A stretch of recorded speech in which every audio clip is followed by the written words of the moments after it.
Recording in progress. Good evening, everyone. This is the regular board meeting of April 17th, 2023 for the Board of Park District Commissioners here at the Lake Bluff Park District in Lake County, Illinois. Hello. Can we have a roll call, please? Commissioner Greenfield. Here. Commissioner Lane. Here. Commissioner Raymore. Here. Commissioner Reeder. Here. Commissioner Walsh. Here. Commissioner Weber. Here. President Bluff. Here. We have a full house.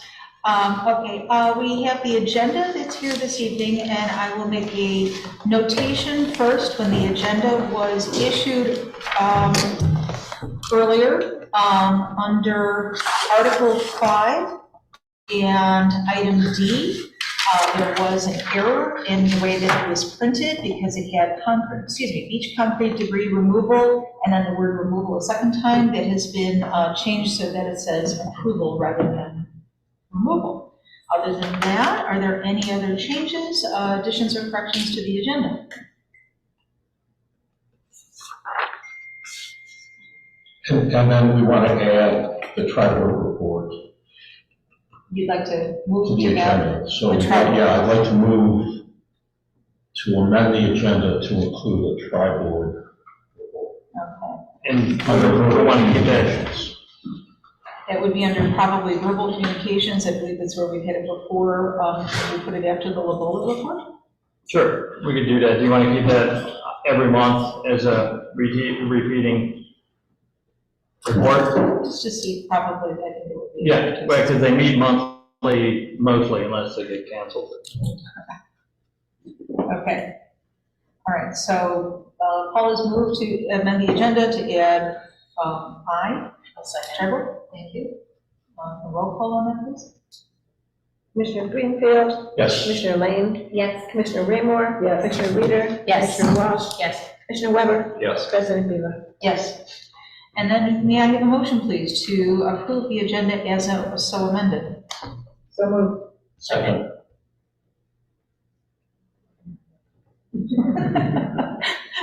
Marcia, pick a favorite. Okay, and roll call, please. Commissioner Greenfield. Yes. Commissioner Lane. Yeah. Commissioner Raymore. Yes. Commissioner Reeder. Yes. Commissioner Walsh. Yes. Commissioner Weber. Yes. President Bluff. Yes. Next on our agenda is the statement of visitors. This permits anyone who is in attendance tonight, either in person here in our room or on Zoom, to address the board for up to 3 minutes regarding any matter of business in front of the park, or not even in front of, regarding the park district. Seeing as there is no one here physically in attendance, Jeff, is there anyone on Zoom who would like to make a statement as being a visitor tonight? There are no guests. Thank you. All right, into our verbal communications from the staff. Okay, thank you. Just like to welcome everybody back after we had our retreat. Excellent opportunity on Saturday morning. We'll get into that a little bit more later on the agenda. Most of our information has been put in the board report. I just want to name or just kind of call out a few things in addition to what's in the board report. Just want to let the board members know that we are still working on expanding the building hours to get back to the pre-COVID hours. Again, right now we're open about 96 hours a week, and pre-COVID was like 101. It's like 5 hours more than what we're open right now. And so we're very close to that. We've hired an evening person. We had to advertise, we're now training that person. And so we're within about a week or so of getting back 100% to those previous, previous to COVID hours for the rec center. So I think that's going to be, that's going to be a great thing for us to do. And I know that was something that the board was interested in attaining. So we're very close to doing that. Another item that we're working on, and we've discussed briefly in the past, we're working on a phone app with the software company who's our current provider. So this is a phone app that integrates with our software and would be pretty, I think, helpful for our residents and for our patrons. So we're working on that. We're meeting with our software company. We already held a couple of meetings with them. We have a few more to do, and we'll keep working on that and some other updates for our software. The only other thing that I had on my list here, I don't think I put a note of it in the board report, was the fact that we were kind of a host site for the recent filming that took place in Lake Bluff with the Dark Matter Apple series show. So again, they rented the gym for the day, and about half of the parking lot. It looked a little bit like a circus in our parking lot for the day with the tents, the trailers.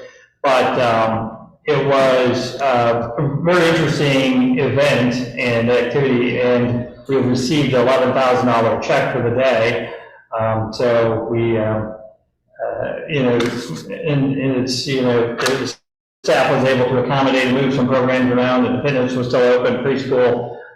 Wasn't much of a disruption, it was more people, we heard a lot more comments, or compliments and questions, just, in general interest, than, maybe a few that were just, where it was a little bit disruptive or hard to find a parking spot or whatever. But overall, I think it was a pretty good event for the park district. And then from there, I wanted to turn it over to staff. First I wanted to start with Superintendent Lakeman.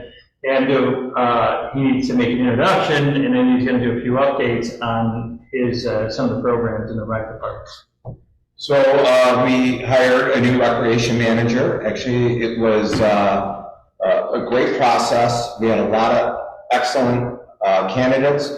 All of them said no, but Ben said yes. This is Ben White. He's been with us for 2 weeks, so that's a good sign. He keeps coming back. Ben, do you want to tell him a little bit, just real shortly, some of your background with recreation? Sure. So last couple of years I've spent some time down in Leiden Township and with the Village of Brookfield in their Parks and Rec departments, serving as a rec supervisor, and then most recently as the Director of Parks and Rec. So really excited to kind of bring some of that background and know-how to Lake Bluff, and excited to get to know all you guys a little more. Are there any questions from commissioners for Ben? Well, we'll put him on the spot. All right, Jim, do you want to do a couple updates? Yeah, in the May packet, I'll put the reports in there for camp and for pool. I'll start with pool. We finished up on Friday, our early bird, and I will tell you, we were swamped on Friday. So we jumped from just within 48 hours from $40,000 in gross revenue to $80,000 with the pool on Friday. So that was a really nice jump that we had that puts us a little bit ahead of where we were last year after early bird. I see that trend hopefully continuing.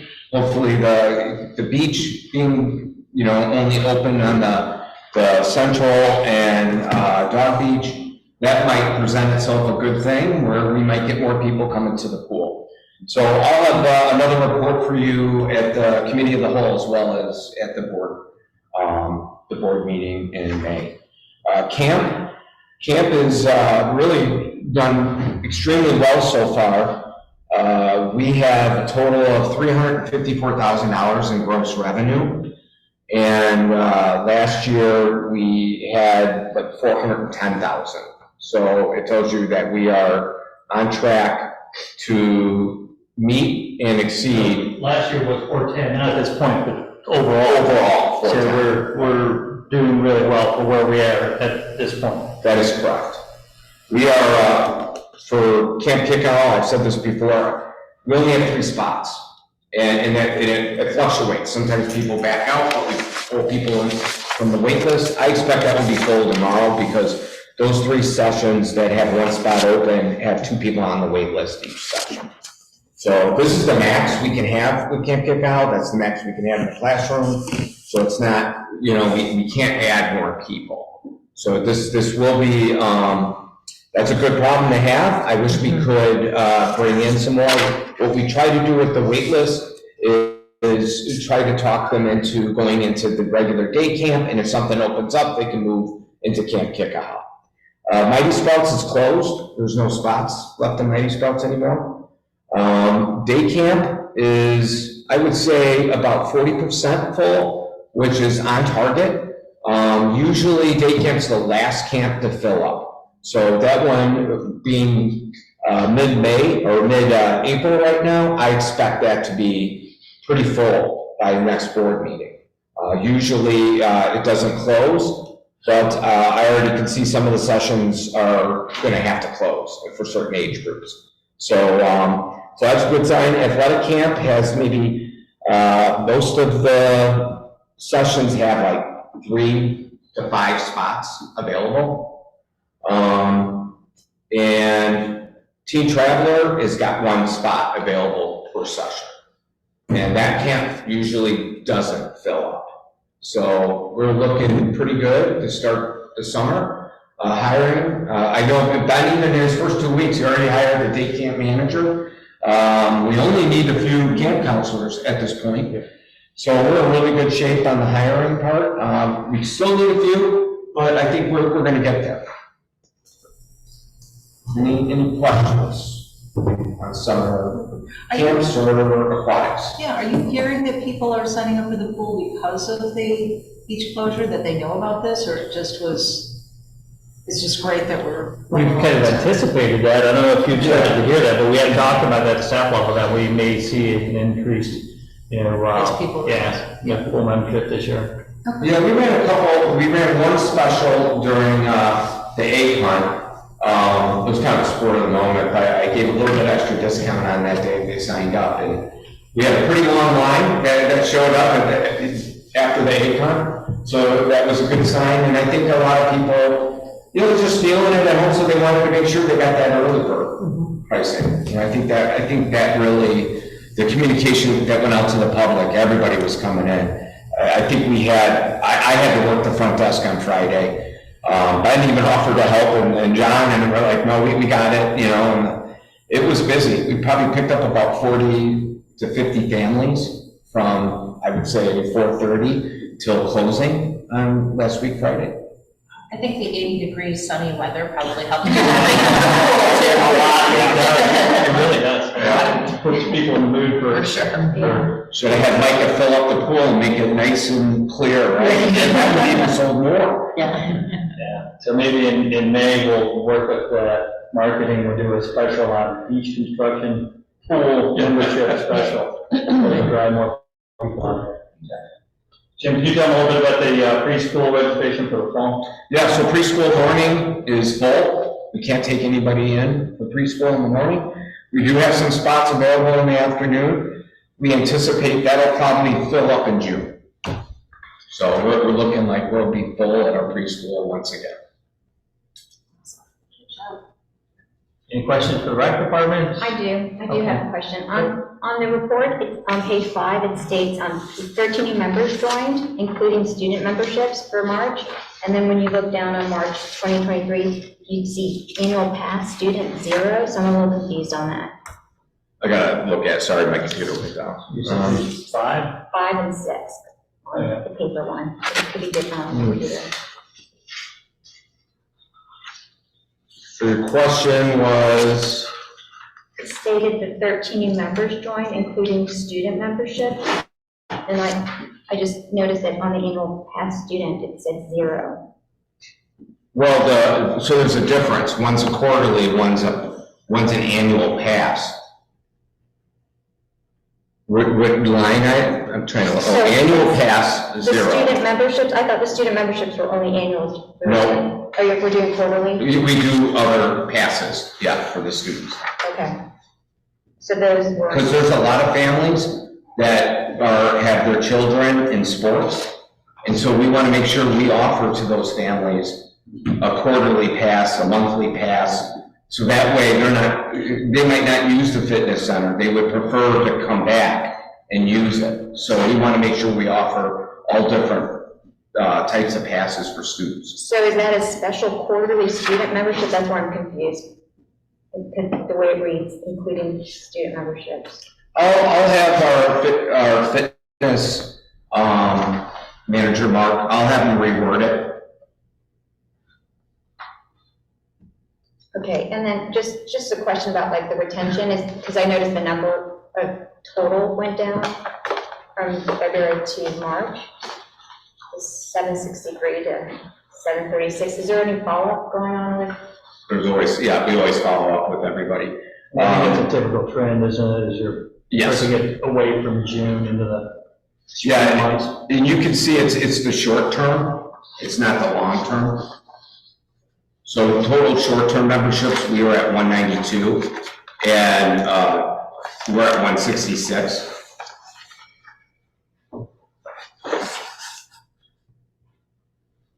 So what are you hearing for like, when they're leaving, is it just for seasonal? Because it just it seems like people come back now, and we would get an increase in membership. Usually, it's January, it's actually December, January, and February is when we pick up during the cold months. When we start to get into March and April, it starts to go the other way with fitness.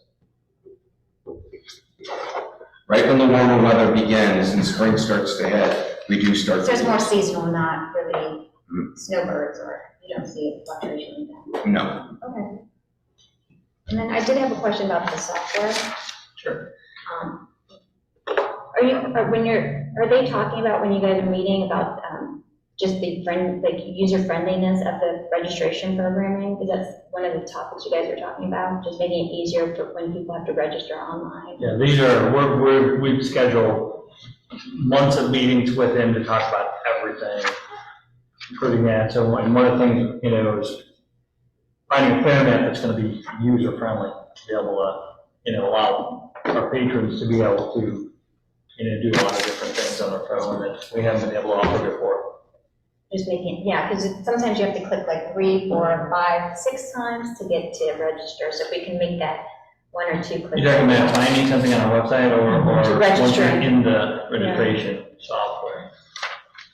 To register first, an example, like the pool pass, just making it really hard for just getting a pool pass through the registration. So Yeah, some of that we can make sure that we have that clear, it might just be our layers and the, like in our, on our website where you have to click on aquatics and you have to click on memberships and you have to, Yeah, it's just too many layers. So you can't purchase a pool membership online. You have to do that in person.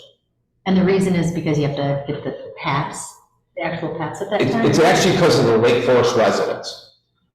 So the system that it recognizes, because we have that reciprocal agreement with them with programming, they can't separate the pool for them as non-residents. So they have to come in, so we have to manually click that. So we don't want somebody to go in. Now, I'm having a discussion with this new rep of ours. There seems to be some things that we are able to do that the old rep didn't really give us that training or information. So that will be a question we'll ask for the future. Is that possible? That's one of the big questions we do have, because Lake Forest residents also don't get the beach. So the beach and the pool are 2 things where they're supposed to be non-residents and they have to pay for it, okay? All the other stuff, they're considered residents. Does that make sense?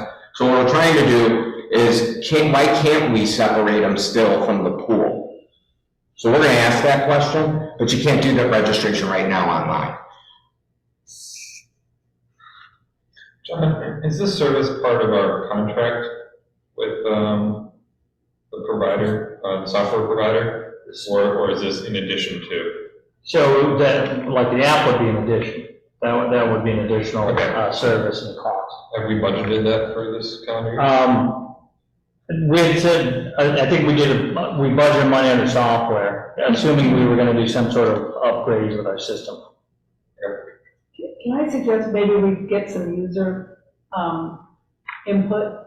I've heard a lot of things about using the software, how difficult it is, as Emily says, and it might behoove us to get some users who can try whatever we're working on to see if it's improving the system. It's Sure. just very clunky, it's hard, you have to go in and out, you have to do one at a time, completely go, yeah, it's going to be kind of time consuming. I know. Yeah.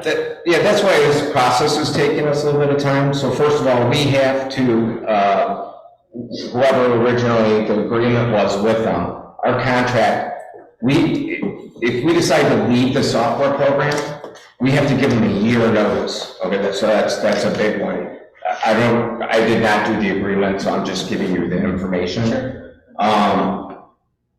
The process, what we did when we got ActiveNet was just that. We started with staff, we looked at it, we poked holes through the software. We were doing that with the other software company, Amelia. We decided not to bring anybody else into that because we weren't satisfied with what they offered. So why waste volunteers or residents' time in that process? We will certainly, if we move forward and we think it's advantageous of us to add an app or to take a look at it from being user-friendly, we will definitely bring people in on that. I think that would be beneficial, just to see, because we know what people are saying.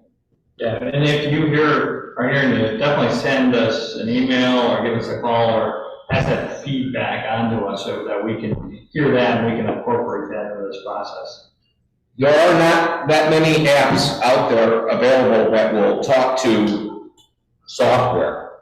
So when we go to all these conferences and we're talking to people, there's always a separate company that actually does the app. This is the first time a software company is offering an app that's integrated with the phone system. So we actually have a meeting tomorrow with them. So it's all about the app. We're getting a demo. We're going to see what it's like. I'm hoping, just like the comment, Commissioner Raymore, that it's user-friendly. Same thing with Commissioner Lane. Not that many clicks, easy to do. And we'll come back to you at the next board meeting of what that demo looked like and how much. What's the additional cost? Can you ask like what other park districts they represent and they have that app, and that would be great just to see and see their processing on other park districts. Yeah. To use as an example. Yeah, absolutely. And then we can see it too, and we can use it and also give feedback to as commissioners. If you can give an example of different park districts they're working with, that would be great. Sure. And if it goes really well, it'll be probably something introduced at a facilities and programs committee. The plan would be to maybe have a meeting around a demo by ActiveNet.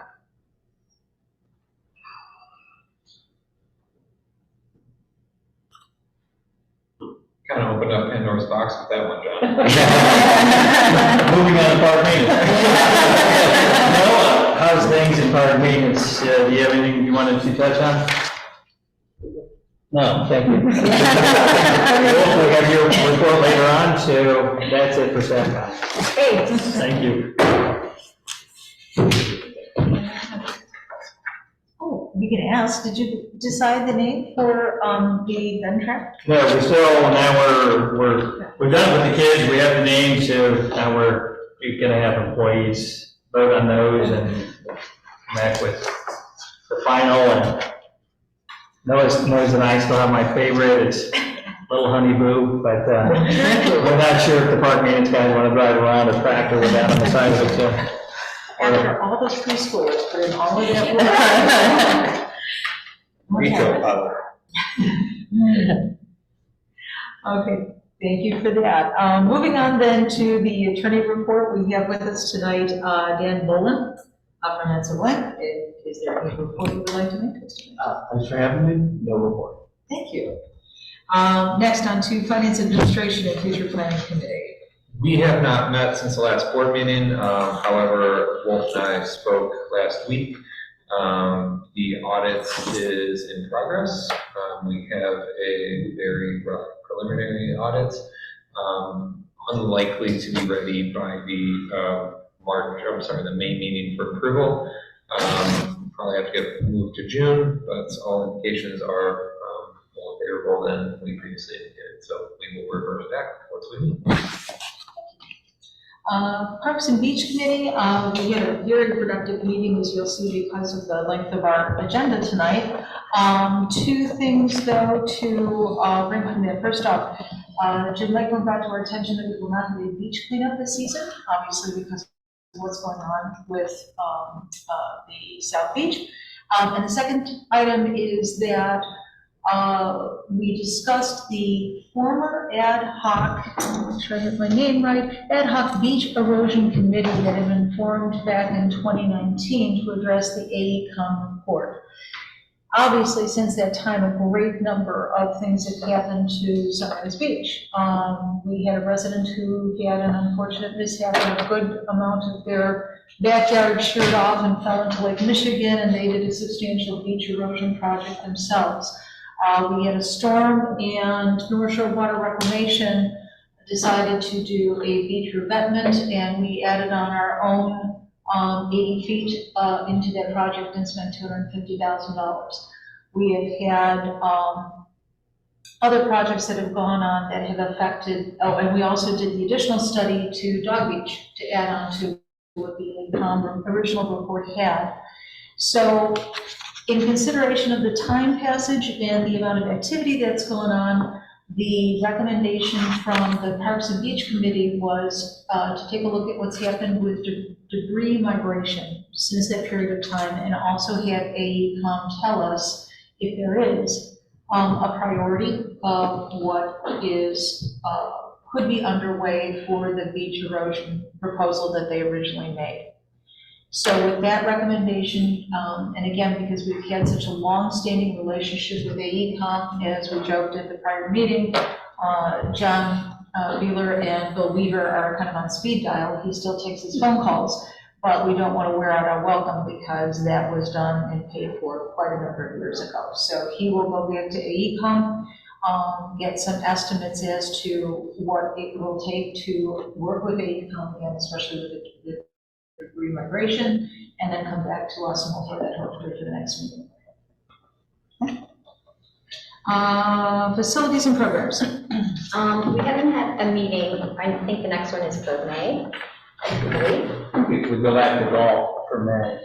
I have a Double list. check. Okay, but I did text John, and John, if you could just give an update on the pool and what the engineers had recommended with the pool assessment that the committee had recommended. Sure. So the, as far as you doing the testing, the concrete testing, so we are working with the company recommended by Ray Lee again. He's with FGM Architects. Have done some work and some planning with our pool in the past. So we're working with a company that he recommended and doing the concrete testing before we open the pool. So we need to cut openings in the vinyl liner, do the core, drill core samples to test, and then they patch those, and then the different company comes in and patches the liner. So that we have that information ahead of time. So they're dragging the feet a little bit. We're hoping to have them out next week. And Mike is dealing with them, so they're busy and they're kind of dragging their feet. So he's also reaching out to the company that we had do the testing back in 2011 when there was an assessment done, just in case this one doesn't work out. But we will have it done before we fill the pool. I think it's the week of May 10th, maybe. So the concrete testing will be done by then. And it's Ray Lee, the architect engineer.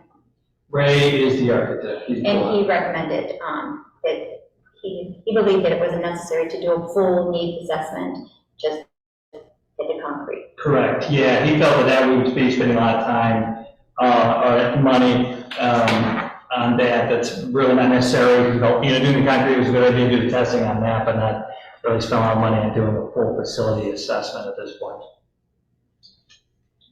Any questions? Good, thank you. Golf committee. We met just after the last regular board meeting, and our group has split apart. They've taken responsibility for following up on some of the programs that John and staff had talked to all agents about. I think there was progress. What I heard is that there was a lot of progress on the night on the range and discussion on that. We got into spring vacation right afterwards, and I think everyone is back now, and we're pushing forward with that. But again, that's following up on the night on the range, on the Junior Illinois PGA program. We're looking at the Audubon certification. What will that require? Those are the three primary activities. We continue to look at coordinating services in the area, so food services and so on.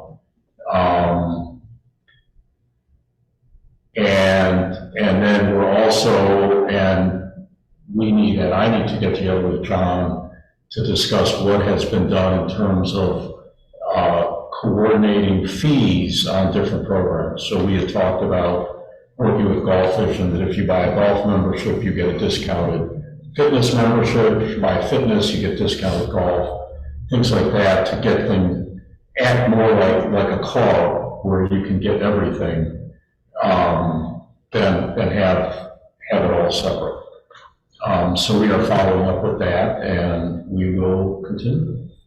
Thank you. Next up, Lake Bluff Open Lands Association. Oh, I'm sorry, I jumped over Friends of Lake Bluff Parks. I'm sorry. So thank you to everyone for attending the retreat on Saturday. We got a ton of great feedback. And so the question is, what do we do next? So the next Friends meeting is next Monday, which I'll be attending. And the order of the meeting is to talk about how to bring forth all the good discussion points and conclusions that we had from our retreat. In addition to that, please mark your calendars for June 17th. It's the Color Run. June 17th at 9 a.m. They're expecting about 500 people to participate. We are still taking sponsorships through the Color Run. So if you know of anyone, or if you yourself would like to sponsor, or you know a business that likes to sponsor these types of things, the sponsorship levels are actually really reasonable. There's only three ranges: $350, $750, and $1,000. So, and all three sponsorship levels gets your logo on a t-shirt. So that's kind of fun. So if you know of anyone, we are actively looking for sponsors. So if you have any ideas, feel free to bring them to me and we'll make it happen.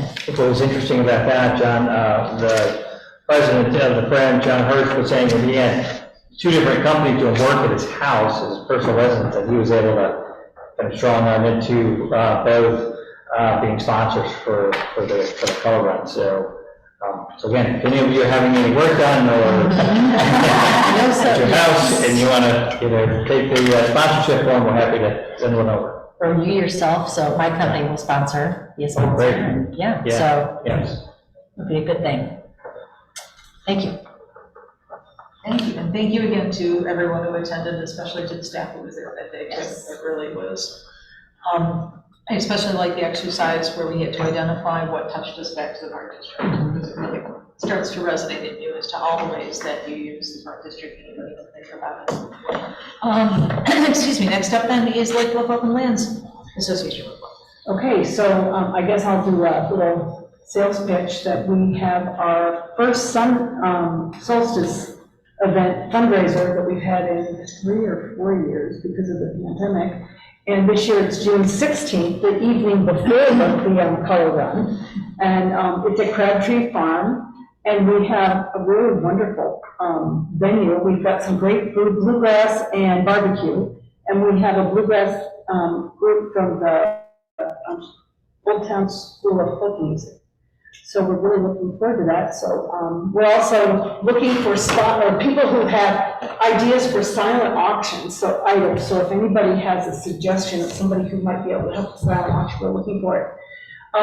As you know, most of the work in the Bola is done for the Park District and the village. We don't own the land, we just manage that land. At this point in time, we are looking for money for the GETS, which is the Lake Bluff Park District wetlands. However, we just heard about a week ago that we are losing our storage space. Currently, we have a hoop house at Borbats, and we've been given 2 months to get out. So we're kind of in a panic right now, trying to find a place. I know they've talked to Noah.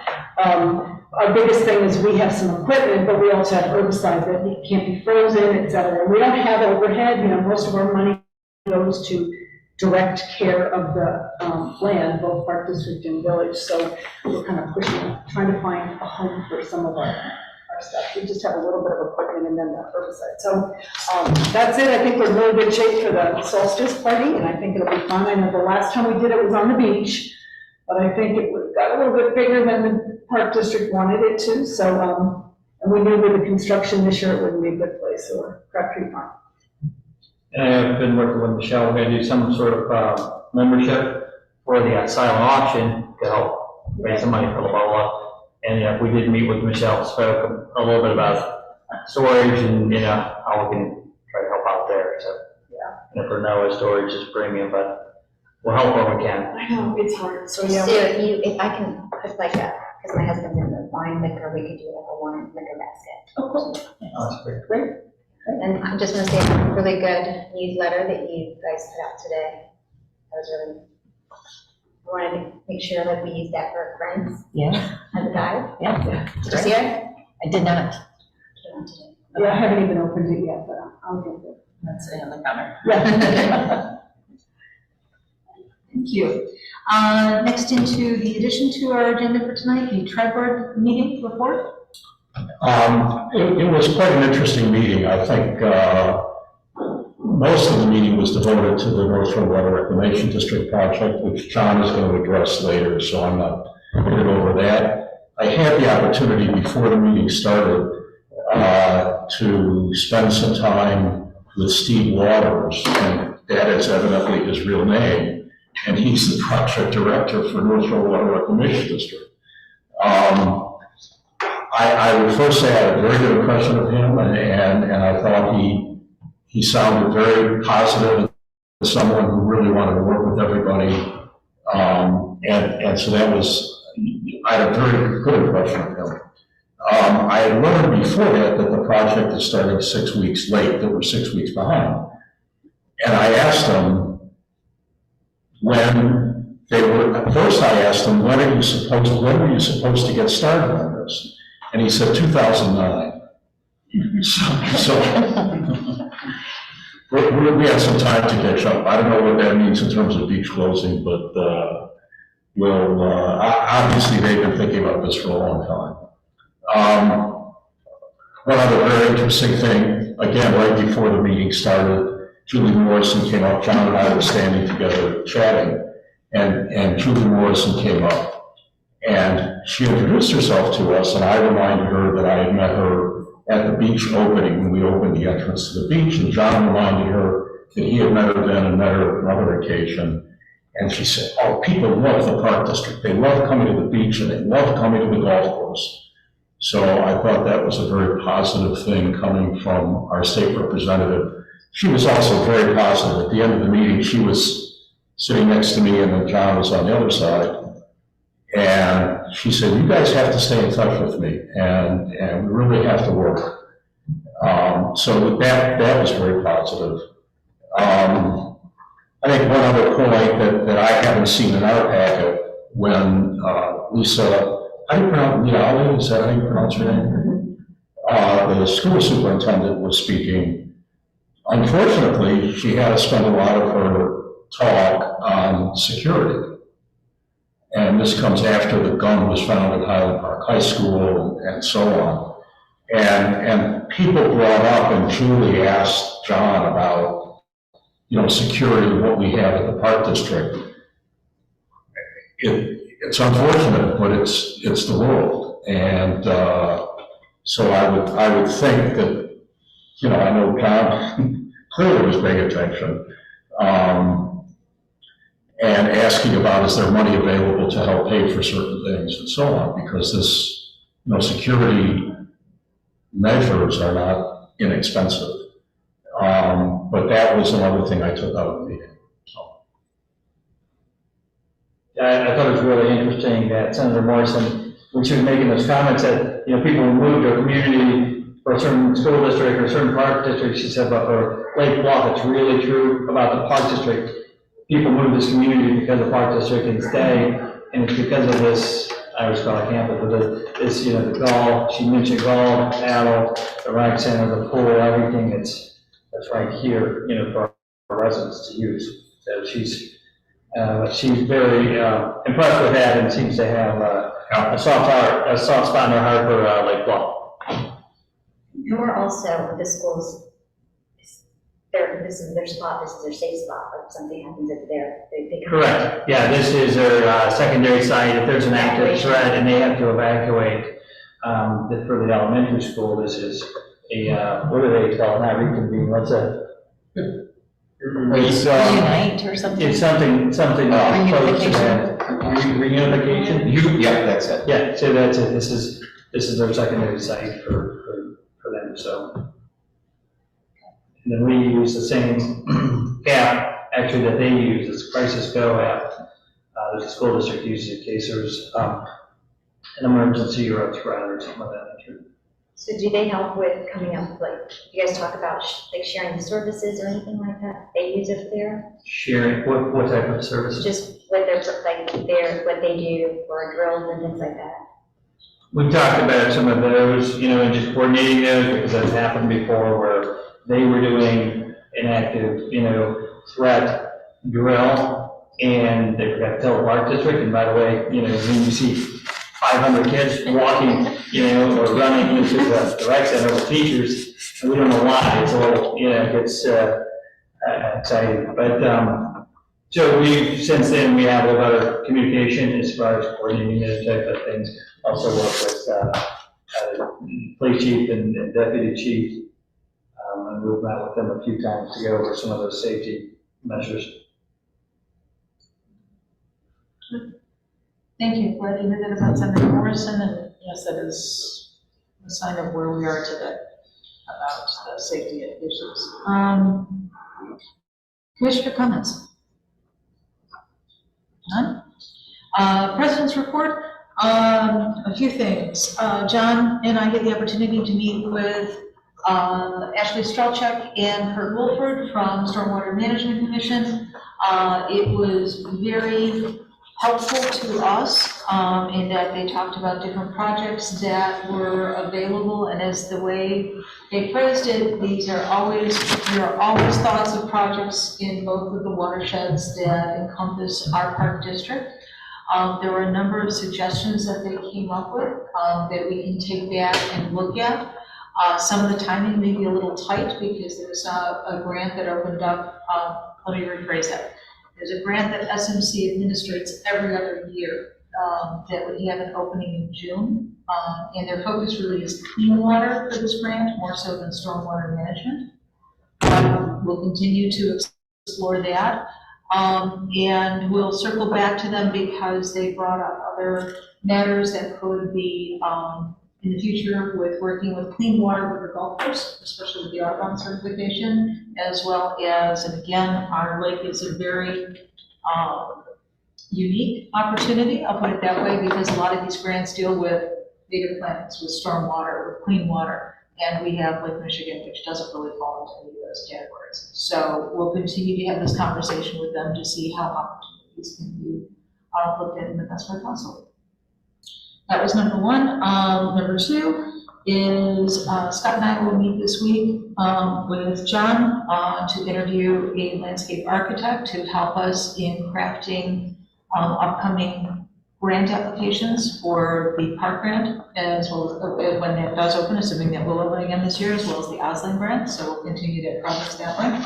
And we're finding more and more that it's important to meet legislators, so I will be attending a breakfast for Brad Schneider coming up on May 7th, and hopefully continue those kinds of connections. Moving on, consent agenda. We have on our consent agenda for tonight the approval for the minutes of March 20th, 2023 from our regular board meeting. The invoice schedule for ACH payables for the period of March 16th, April 6th, 2023, and the purchase card ratification. I'll start with the minutes if there are any comments, changes, corrections. Yeah, it was just what I had mentioned before, and it's just a mistype in the minutes. It has one of our commissioners noted as both absent and voting yes for a couple of items, and it's you, Scott, so, yeah. Was Did I arrive late?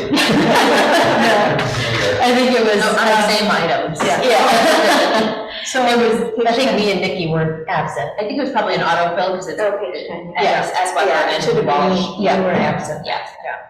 I think it's at the bottom of page 10 and then on page 11 also. So both of those that say S. Weber should be N. Walsh. Yeah. Yeah. Anything else that anyone else noted? Okay. So I think we need to then move to amend those minutes. You can just accept the minutes with Accept minutes changes. with the changes. Okay, never mind, then we'll put that one aside. Then comes the invoice schedule for the ACH payments. Any discussion regarding the invoice schedule?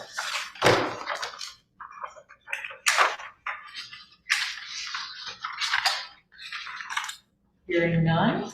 Any questions, anything to discuss regarding the purchase card ratifications?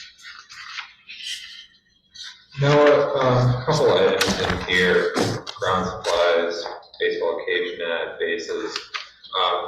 Is this expense fully ours, or are we working with the baseball association with this one? That is a shared cost with Lake Park Baseball Association. So at the end of the season, we'll send them a final bill to be reimbursed. Thank you. All right, may I have a motion, please, then, to approve the minutes of March 20th, 2023, regular board meeting as amended, approve the invoice schedule for ACH payables for the period of March 16th and through April 6th, 2023, as well as the purchase card ratification, agenda items A through C. So moved. Second. Roll call, please, Michelle. Commissioner Greenfield, Yes. Commissioner Lane, yes, Commissioner Raymore, Yes. Commissioner Reader, Yes. Commissioner Walsh, Yes. Commissioner Weber, Yes. President Taylor. Yes. Next, item 4, finance. Board Commissioners, President Beeler, Vice President Walsh, and Treasurer Weber, Wolf Cunningham, Superintendent of Business Services. I am happy to report that we were budgeting a deficit of $208,000 for March, and instead we came in at a deficit of $31,000. This had to do, or it's primarily due to several reasons. So this on the revenue side, we had an unplanned and unannounced property tax disbursement from 2022 that came in after March 1st, 2023, so the auditor decided to book it in 2023, as well as one additional personal property replacement tax, and then of course, program revenue is higher than budgeted. In regards to expenses, we received some reimbursements for capital from the Friends from last year for this year, so the capital expense is down this month. And so that's what left us with the number of only 31,000 net deficit when we budgeted 208. And this bodes well for the rest of the year, assuming that we can continue to control costs and keep an eye on larger projects. And as Treasurer Weber reported or stated earlier, the initial audit came in. We were waiting for the final IMRF numbers from the state, and most municipalities are still waiting on that, or special districts as well. But the numbers are very positive. So I asked for you to move or accept the financial reports as presented.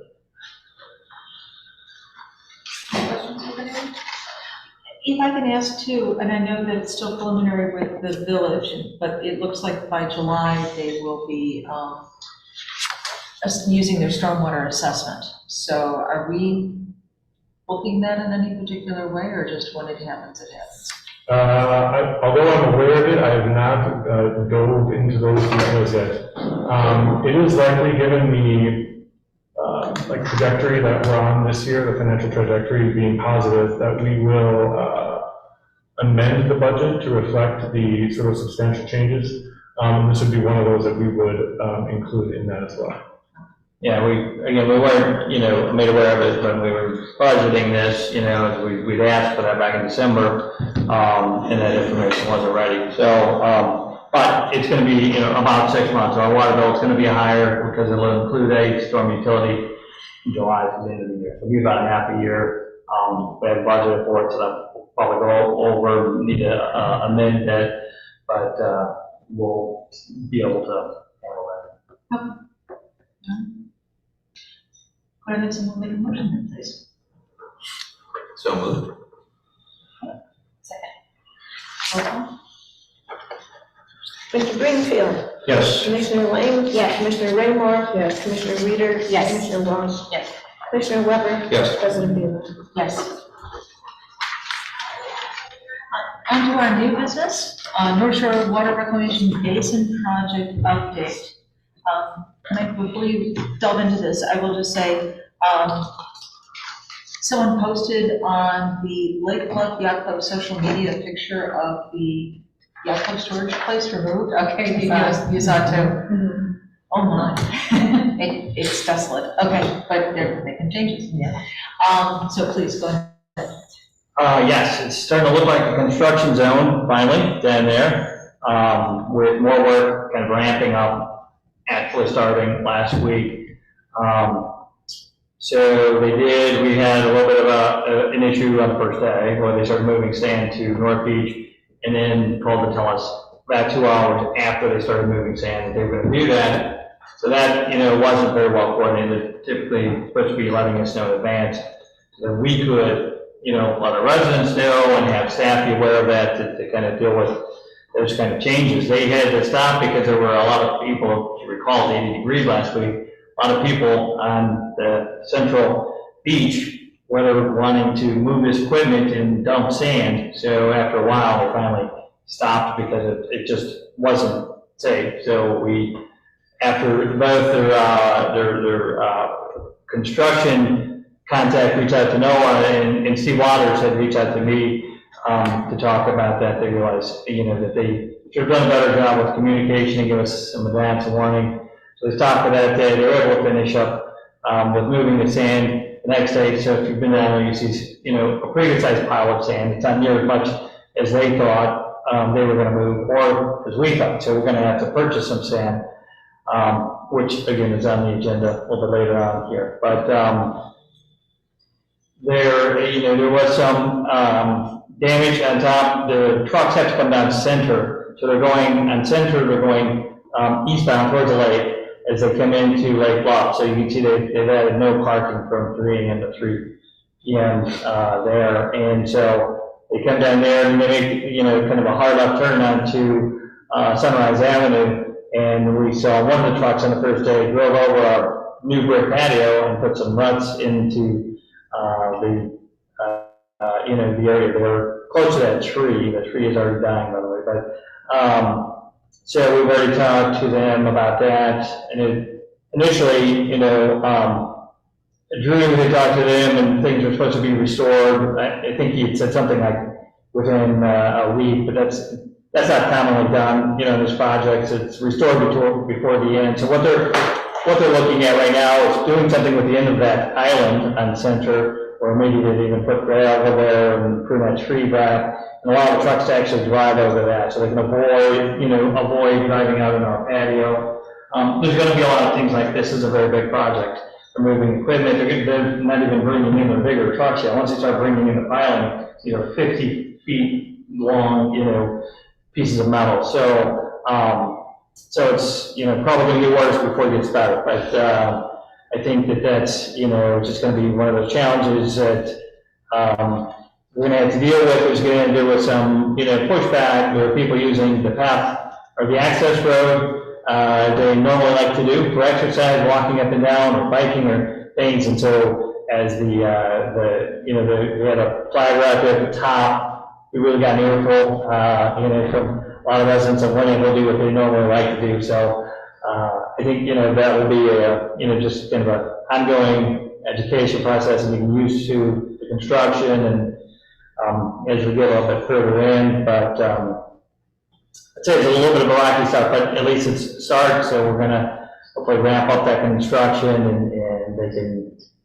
kind of kick it into high gear and they still feel like they're on that same, time frame where they're going to be done in, Memorial Day of next year. So that's why, that's what we're hoping for. No, was there anything else from the construction, at least in this past week, that you wanted to mention? Not this time, nothing else has really been, they finished moving the sand within 2 days. That was Monday and Tuesday, so that completed, and as mentioned, the demolition of the yacht club has been just about finalized. You've ordered a smaller dumpster. I've ordered a smaller, a 6-yard unit rather than the 8-yard unit to shrink the footprint of it, and that should help just with some of the space that's down there. So that's, in a nutshell, that's kind of an update on this ongoing project. We'll open up to any questions that commissioners have. So will the complaints that you were talking about that went to the flagger, are those gonna go to our beach attendants, or is there still gonna be a flagger or someone else? So But there will be a flagger, when they have that, construction, traffic using the access road.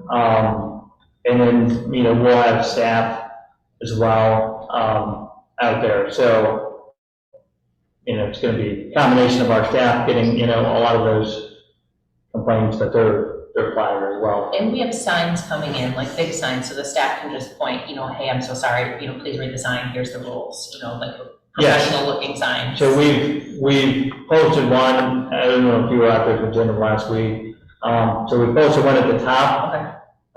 that says, this mess is due to North Shore Water. Call them. But it just tells you to use the pathway, the access path to access the beach Monday through Friday, until 5. And then if you go to the access path, the new sign, which is up there on the tripod, and it's in your packet on page 27. That's one that the North Shore's having printed up right now. They were supposed to put that up last week, but I didn't see that on Friday yet, so I'm assuming it'll go up this week. That gets a little bit more, it's just kind of project information on there, but also directs you to their website for information. You can sign up for notifications through them as well, and I also give Steve Waters' phone number here. I'm a little bit surprised. I think that might get a lot of use as people become disconnected over the summer. But our website, on our sign, we put a QR code, so you can just, use your phone, and that'll take you directly to the Park District website. And then we have a special page for the project updates, and we're still kind of ramping up that information, just working on FAQs.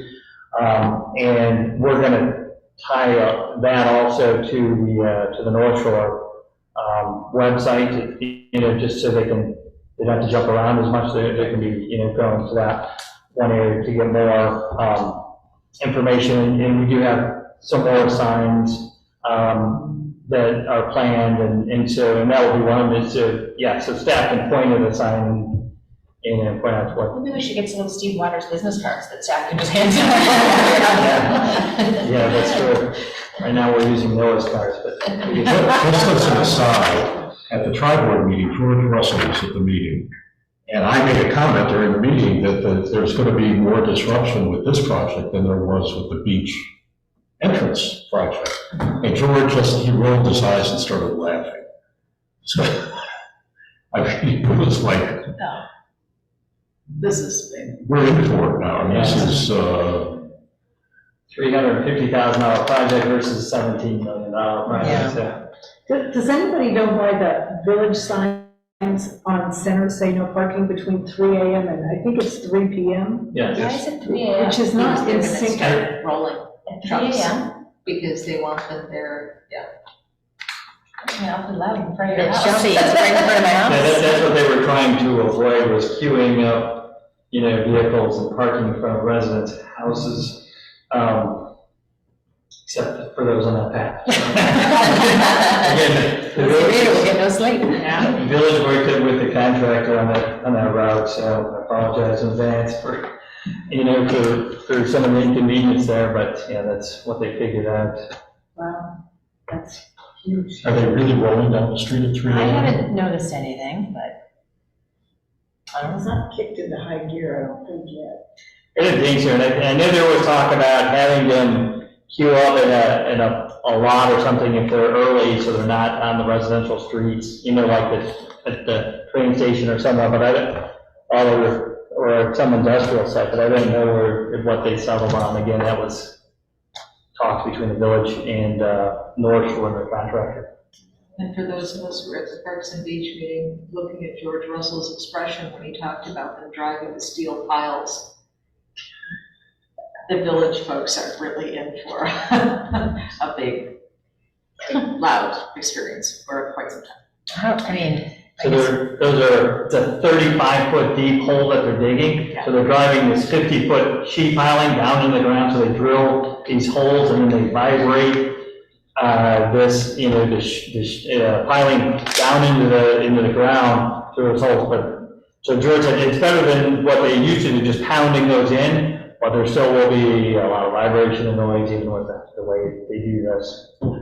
Nobody ever complained about leaf blowers. You won't be able to hear the leaf blowers. I mean, I just did note that they put their expected completion date on their sign, so. They did, I like that. That's a good thing. I was pretty surprised, actually, Yeah. frankly, that they left that on there. Is there, in their contract when they did that, is there, I forget what it's called, when you go over the date, you have to pay a fee? They don't, no, I've asked that. No, no, yeah. There's, you can put in provisions for a fine, like a per day, every time, but they didn't. They didn't? They didn't, the village, and they felt it was just, it wasn't necessarily in the best interest, they just want them to get the project done and want to work with them, but there's no fine. Did they finally finish putting that sand shaker thing on there and figure it out what it's supposed to be, so that people can do their kayaks down there? There was that map. Oh, that was for the trucks to be able to use some of the. Oh, yeah, the tracking pad, we talked to them about moving that back.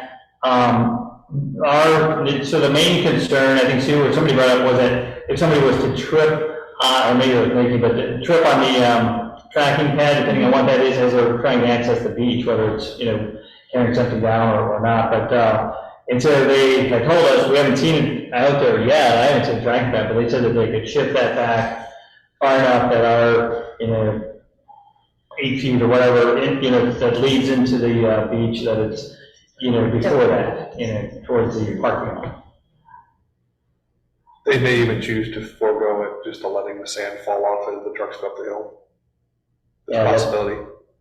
That's gonna be what's completely redone. I mean, the first day, the Friday, the week before was when they were dropping off equipment. So that's when they were brought in some of the bigger trucks and put those ruts at the top and some of that. But they already, just in getting some of the skid steer and equipment off and unloading, they started to tear up. If you've been down there, some of the asphalt at the very top of the road, like on the first day. So I'm glad that resurfacing that is all, part of the project. What we're concerned about is, the curb on both sides and then the brickwork, that's all brand new. So. Was the gate removed too? No, we went back and forth, and they felt that that's not gonna be a problem. It is, they will have to restore, repair, replace it if it's damaged, but they felt, it was fine, it didn't need to be removed. The only good comment that was brought up during the Park and Beach Committee is that sign is, that gate is, that custom gate is like the sunrise, it looks like kind of like we're open for business, for the beach, it's more inviting, so we're talking to the contract about putting the barricades or something out there that makes it a little bit more visible and noticeable that this is a construction zone, so you don't want to go into the access road.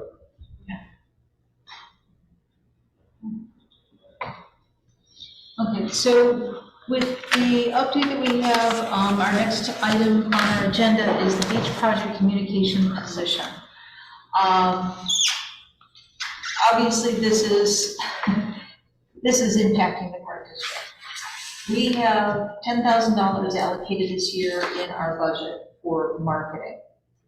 And in talking about this, we could have someone in the position of a part-time basis be our social media contact. And I will just use this for demonstration purposes only. When John and I and George Russell met with Drew and Regis and Jeff Hansen, they gave us a spreadsheet that the day they handed it to us, they said was already out of date. As you said, 2009 is when they were supposed to start. So this is going to be an ongoing, moving target as to what's going to be happening, especially with an incident of being, having to close down the beach because nobody communicated about moving sand that day. This is going to impact staff. This is going to impact what we're doing on the beach.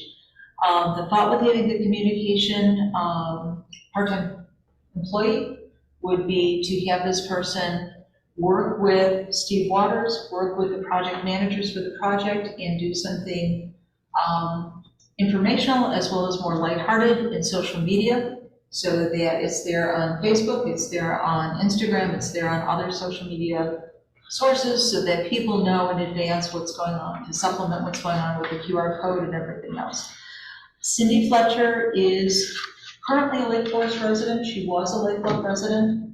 She and her husband are known by a couple of people on the board. Cindy's husband works in the photography industry, in the television industry, and she would be interested in being the social media contact person. Her rate would be $40 an hour to do this, figuring probably about 3 hours or so a week, but also her former life was in construction. She worked with construction, with Turner Construction at O'Hare, at the building of Terminal 5, so she knows the language of project managers, but she also knows the social media side.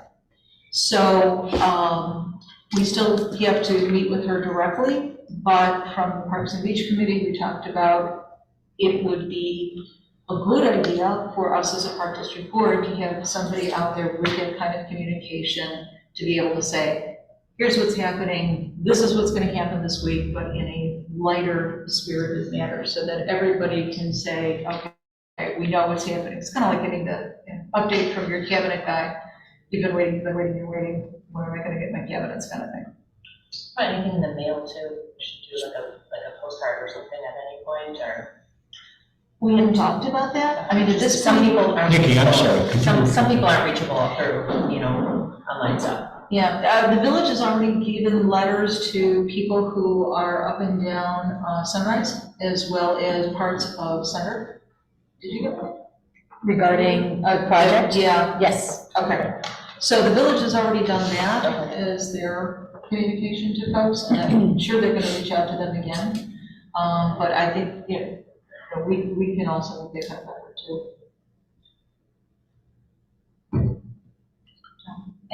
Yes?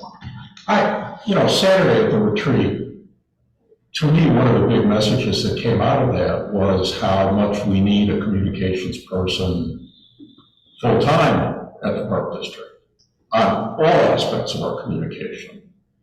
And I just wonder if we should be focusing on that rather than saying we get a part-time person for this, a part-time person for that, and, have a bunch of these part-time people.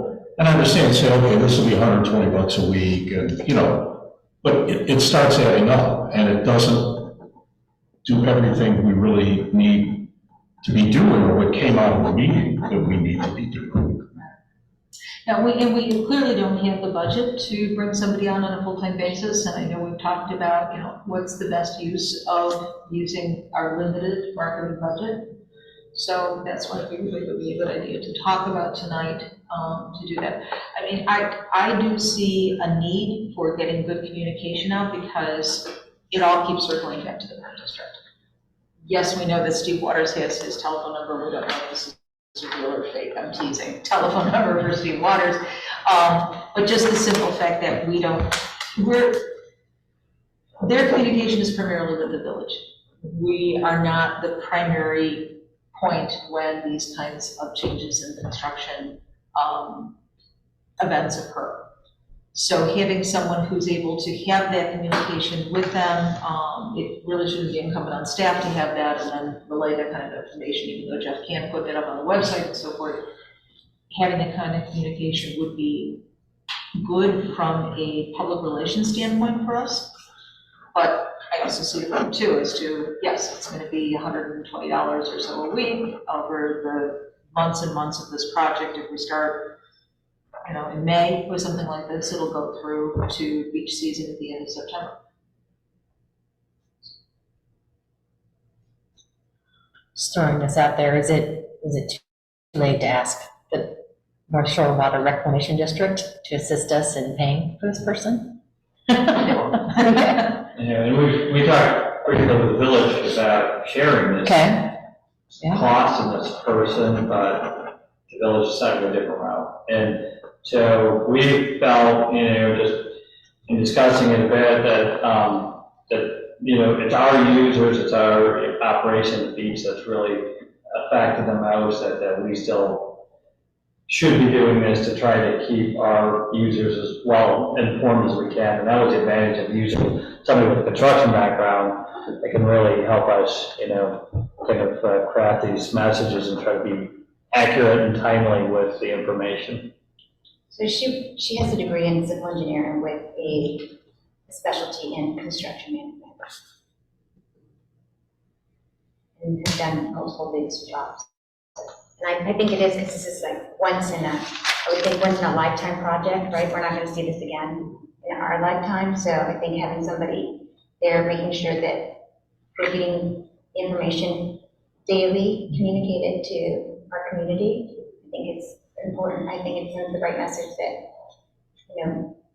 we're taking care of you, we're making sure that we know what information and we're gonna communicate it to you. I think it's really essential to have somebody, I think you need that liaison with the project manager, Steve, and with our staff. And to add our staff to do another thing, that would just really be hard. And it's just for a short time, just 3 hours a week, so it's not like we're acting, it's not like a huge part-time person, it's just partial for something that it's gonna, in the long term, it's gonna help the whole community. It's gonna relieve having sewage going typically to Michigan. So this is a really important project that needs to be done correctly. And this is, I think, one of those essential pieces of the puzzle. So I am in favor of having somebody communicate that knows the background of it, that has they have the experience of talking to, that's a different language. And you have somebody who specializes in that. One of the things that was just interesting, you mentioned that sewage overflowing the lake, a lot of people think that the generator was added to avoid that, and that's what it is there to help. But even since the generator's been added, they mentioned Tri-Board, I think in 2018, they had an overflow in the lake because of a failure in the generator, which was the backup system after the power was out. That's where the station is gonna help. That is $1 million gallons. I think it says about 3 days operation for them that's gonna cover, while they, have to restore a generator or whatever the problem is. So it's not that long ago that there wasn't an overflow that, so this is definitely a very important project. Will we be able to get data from the information she gives, like from a social media standpoint, how many hits we've had, I think that would go a long way for being able to assess the impact she's having, which can help us going forward into what we need in the way of communications in the future. Yeah, Like because with Paul, but she would tie in with Jeff, because when emails are sent out, you get a hit to them when they're open. Same thing for, not just likes, but also impressions. Yeah, even on the newsletter, that we do weekly, and we can do special ones as needed for this, but we get a read rate of, who's opening those, how many, and right now it's actually a pretty high percentage. So again, in talking to Cindy, is the way I've been approaching it with her is to have that kind of, as I keep saying, lighthearted approach, but like, a 5-year-old with a dump truck. This is a big project, it's going to impact everybody in the community, but if there's a way that we can interject the excitement about it and the humor in it and everybody's patience, that would be the best way to approach it. And she has a social media background as well as a construction background. I'm gonna say, I don't know necessarily about social media, but I know she would get access to being able to do photographs and so forth. So I know she's willing to do that. Any thoughts? So if I can have this. Again, John and I still need to meet with her, and if anyone else would like to join us to talk to Cindy about this, to be able to move forward on this, can I have a motion to approve hiring a part-time communications, where is this? Coordinator, thank you, I knew it was a better word. Beach project Beach communications. project communications coordinator for the summer. So moved. Second. Roll call, please, Marcia. Commissioner Greenfield, Yes. Commissioner Lane? Yes. Commissioner Raymore? Yes. Commissioner Reader? Yes. Commissioner Welch? Yes. Commissioner Weber? Yes. President Feel. Yes. Thank you. On to Sunrise Beach 2023 operations. Okay, so we haven't talked about it enough, so we talked about the beach and the beach operation. We did talk about this quite a bit with the Park and Beach committee with a lot of good feedback. So, again, this is, this memo was generated a couple of months ago where we really had worked with the committee and outline and the staff to outline a lot of the policies, procedures that we're planning for the summer. We won't go back through all of them. Again, kind of the highlights are that, we're not allowing the sailboat, sunfish, to access the beach at all. The only things you can use are your kayaks and your paddleboards after 5 when the access road reopens in the evenings and on the weekends. So that's when the paddleboards and kayaks be allowed, unless you have an inflatable, Nikki. You can carry your inflatable paddleboard down on the pathway. Well, and I was gonna say add inflatable kayaks to that as well. People have inflatable kayaks. Yeah, if they're inflatable and they can carry them, those, they can take a risk of going down pretty killer set of stairs. But as far as the rest, those are allowed just the weekends and weeknights. Strollers, bikes, any of that on the access road, the use of the access road, that'll be again after 5 p.m. on a weekend, unless otherwise notified from the contractor. There might be an occasion where they need to work later on a weekday or maybe work a Saturday, but they're going to give us advance notice. The village will have to approve that before they can do that. So we'll still be doing rentals at the North Shelter.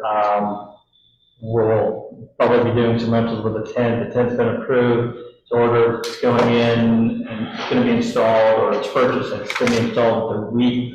Does that May 10th? May 10th. May 10th, okay, so tent will be going in. We'll need to get the sand spread before that, hopefully. And so that's a couple of the highlights. Again, we're using ATV for all of our, ADA rental type needs. No sailing camp, unfortunately, this year. The Yacht Club has found another home, working with Great Lake Davy and one of their harbors. So they'll be up there for this year, for the next year. And so that's, again, we're starting with no volleyball for the beginning. We'll add it if we can, if it's slow enough, but that takes up a very large area. Jim, was there any other highlights about the operation from our meeting? No, I think we've covered everything, unless anybody else has any additions or any thoughts from the last time we shared this. We're gonna put it together, give it to Jeff, and we're gonna make a QR code so everyone can see our guidelines for the summer. Hopefully we can take things off the list and not add. I think Nikki just said, just add the inflatable paddleboard and kayak, right? Because Yeah. paddleboard. So, Yeah, because they're both backpack, it's no different. yeah, we'll add the kayak, that's easy. It's a good point. We'll make a note of that. Add under our FAQs that those are allowed.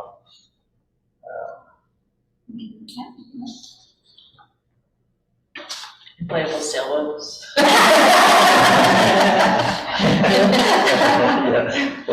15-foot inflatable I sailboat. think we're in business here. Any other questions about the beach operation? We know it's going to be challenging. We're gonna do the best we can. I think we're still have an enjoyable season. It's gonna be a little bit more difficult access to get down there, or a little bit more disruptive down there. And hopefully pool sales are up, so we'll see how it goes. Thank you again to everyone who's putting so much work to get this ready. Let's hope that we ease into this gently. Okay, next, our beach concrete debris removal approval. Do we need to, we have to amend this motion? No, you know what, it's on our agenda tonight for just an update. Oh, okay, But it is happening at staff every time this is in there, it uses the same direct paper. So we don't need to approve it tonight. No, you've approved it in the past. Yes, For the operation? yes, for the operation. Oh, okay. Yeah, I know it Yeah. says approval in there, but this Got it, is the okay, same great. one that staff is continuing to use in the package. That's just an old memo. Even with I the follow. change, the slight change of kayak, we're good? Yes, Okay. yeah, we can make those changes. Okay. We don't have to Okay. report that. But thanks for the catch on that. All right, as I said before, beach concrete debris removal approval. Again, this is for safety because we are concentrating our beachgoers into a certain portion of the beach. And again, for the recommendation, because of the concrete migration, we already anticipated having this removal of the concrete and the other pieces of flotsam, jetsam, whatever is down there, but I'll turn it over, I guess, to Noah, Yeah, just before. or to John. Yeah, Noah jumps in, he'll talk about the nuts and bolts of this. It came up last year, rather the question of doing something like this, would reach out to a contractor that Noah met with. We had a quote, talked about doing this with the Park and Beach Committee at a meeting in August. Decision was that to do it then and to go through the winter and the spring with the storms, a lot of new debris would have come in by this year, so that we felt that the money would be better spent to wait and do it in the spring. So this is, so that's what we've done, and then Noah, I'll turn it over to you to tell me a little bit about how they would do this. Certainly. So we received an updated quote from Keno. They were the ones who've done the revetment extension, so they're very familiar with shoreline work, very knowledgeable company. They've quoted for 24 hours or 3 days worth of work. If it only takes 1 day to do what's required, that's all they'll charge us for. It's more of a time and material basis. They just anticipated at the high end, it could be 3 days, but they don't think that'll be that much. I met with the contractor and the program manager, the project manager on Friday. We walked from the parking lot all the way up to Dog Beach, identified anything that we could easily see. It's actually a good thing the lake is down even further than it has been in the past. It allows us to see some of the concrete debris that we might not have seen because of the lake levels. They anticipate if the go-ahead is given by the board this evening, they could mobilize as soon as Friday this week. If not, it would be Monday of next week to come out. They will bring in a backhoe and reach out as far as they can to pick up any concrete debris without disturbing the clay as much as possible in order to get those chunks out, rolled up and haul them off site. Should be, like I said, if it's a day, it'll be 8 days worth of work that they'll pay for, we'll pay for. If it's 2 days, it's 2 days. But they don't anticipate more than that necessarily. Will they be coming down the hill, or are they coming in from the water, or how? They will be coming down the hill. Okay. Which It won't be land, it's all based off the land, so as far as they can reach from the beach. There'll be equipment that's on the beach. Isn't that a violation of the policy? Right. It's an inflatable. I'd like to move the big exception for the contractor. Yeah, it's an inflatable bag.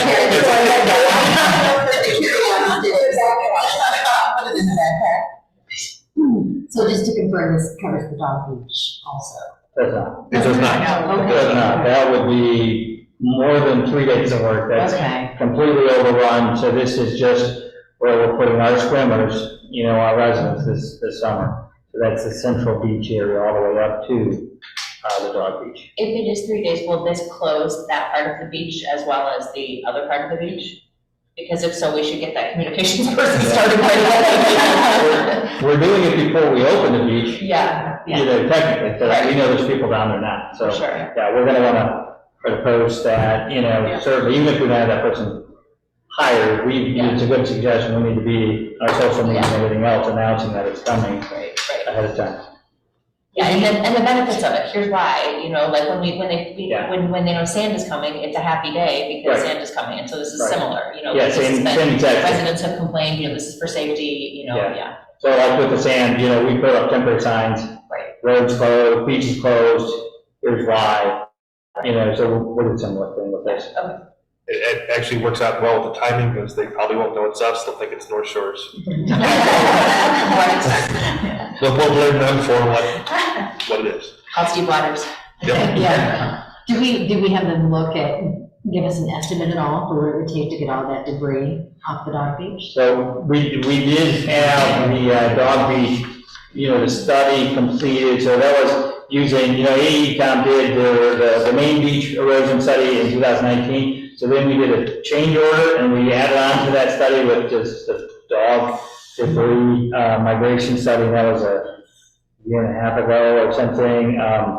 And so there are estimates in there, you know, to do the full thing, it's like 1.2 or 1.5 million to do that whole area for the dog beach. But we're not touching that because it's too much, you know, it's part of this project. But what we are doing is with the sand delivery is we're gonna put some more sand in that area to try to make it more usable for dog owners and the dogs to be able to access that part of the beach. Had this been budgeted? Yes. It really was, yeah, we talked about it and doing it last year, and when we decided not to do it last year, we budgeted it. So it's in the operating budget? Yes. So 1.2 million to remove all the debris? Well, that was not just to remove, that was to do the To do the whole thing. erosion work Okay. as well, that they felt would help stop the migration, but it Yeah. also deal with the concrete. Gotcha, they the said. whole thing. Wasn't there also with the dog beach, there was a concern that removing all those rocks would destabilize the. Well, we did say that, Yeah, that so it might not even be removing all the debris, but building on top of that, because that might actually be stabilizing the beach and keeping some of the tow or the clay from, you know, from the erosion. Gotcha. And that was the question too, with the revetment that the beams had done as well. How did that impact what's been coming onto Dog Beach and then onto Central Beach? Right. So They felt that there would be, that's why we have to look at that. right, they felt that would be some advantage, what Right. they built out, you know, and slowing down that debris migration. Good, thank you. So with that explanation, thank you very much. Can I have a motion, please? Wait, is there two estimates here that I'm seeing? There's another one for Sam. So, right, no, it's only one for this one, this is Okay. Kano. You initially reached out to another contractor, I don't remember what their name, but what was the issue with them? As far as the beach cleanup, I've only reached out to Keno. I think last year, when you were doing this, you reached out to that one with and there was another company that did it with boats or with something, and there was an issue where they either weren't doing it anymore, or it wouldn't quite. I did, yes, I did reach out to another company, and they no longer participate in that type of work. They only do like beach cleaning, grooming type work anymore. They don't necessarily get into So nothing in the water. debris, yeah, nothing in the water, debris removal. So that's the only quote that we have, that's page 30 in your packet. Again, that 21,493, so that's if they use all 3 days, so if they're there for a day, it's a third of that. But it's probably not gonna be 2 days. 7 to 21.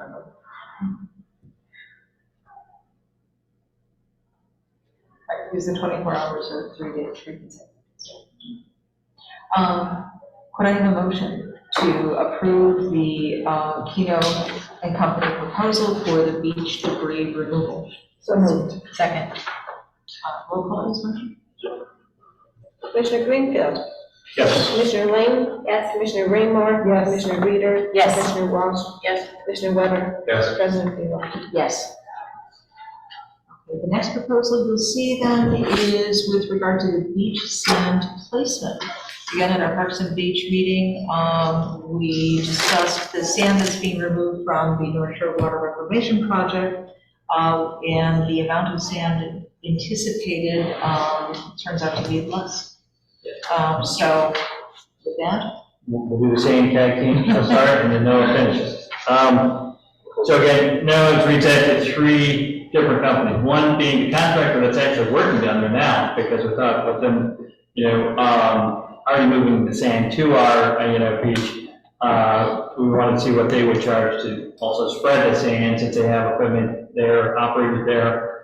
I thought that was a good idea until they came in with the high bid of, the 3 that were contracted. So of the other 2, this is Lenny Hoffman. This is the one that we used in the past few years that was a little better.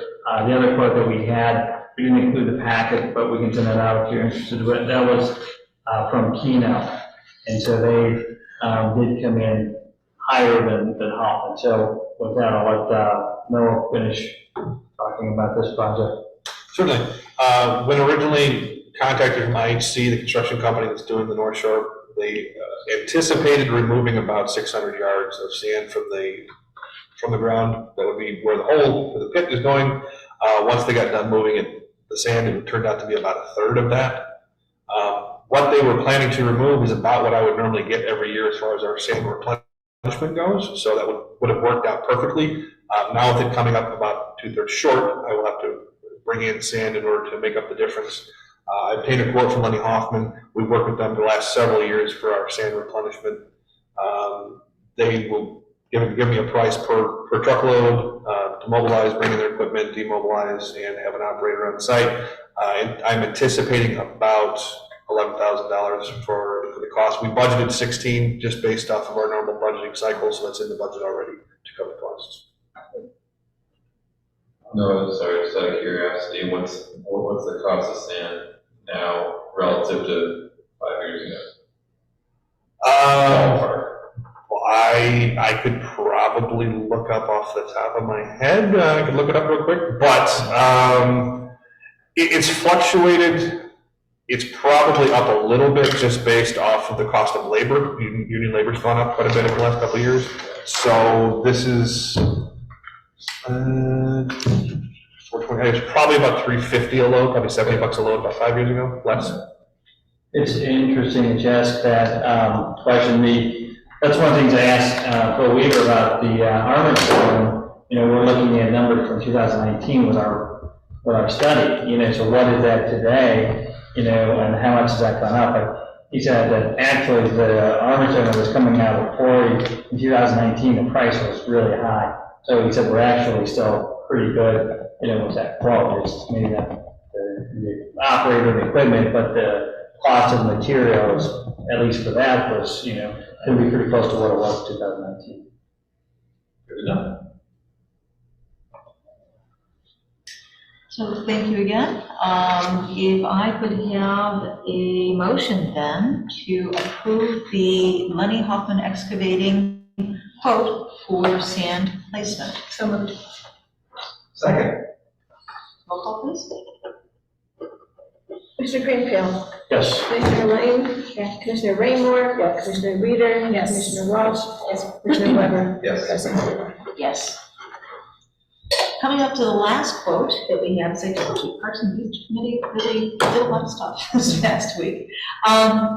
The last quote that you have is for the Sunrise Park gravel installation.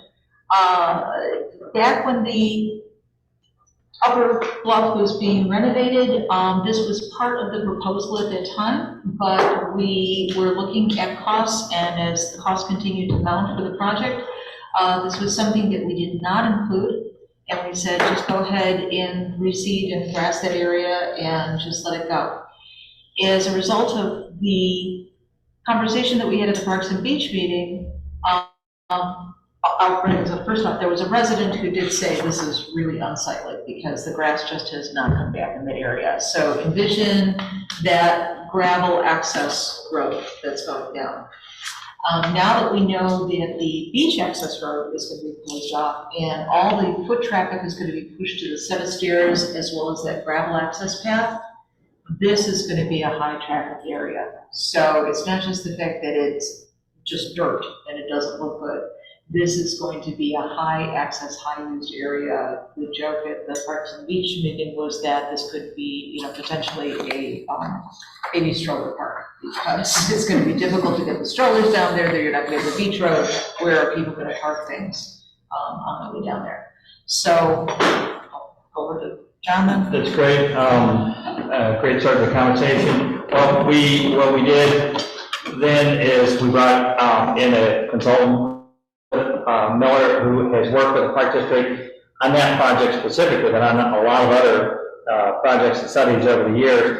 And we asked him for his opinion. So he actually attended the Park and Beach Committee and was able to give his input and his recommendation on that. That area has been a very hard area for maintenance to maintain any sort of grass because of the close proximity of the split rail fence and the street. So just that, it squeezes everybody into a small corridor, and that just, kills the grass. So you can see that they restored that grass in 21 at the end of the project. It looked pretty good for a few months, and then by the end of 22, beach season, it was dead again. It was, just trampled. So this is putting in a base in a natural looking gravel path that's going to tie into the very top of the gravel path leading down towards the beach. So I think it's going to be definitely a needed benefit. It's something we talked about doing, that we would come back and revisit if the grass didn't work out.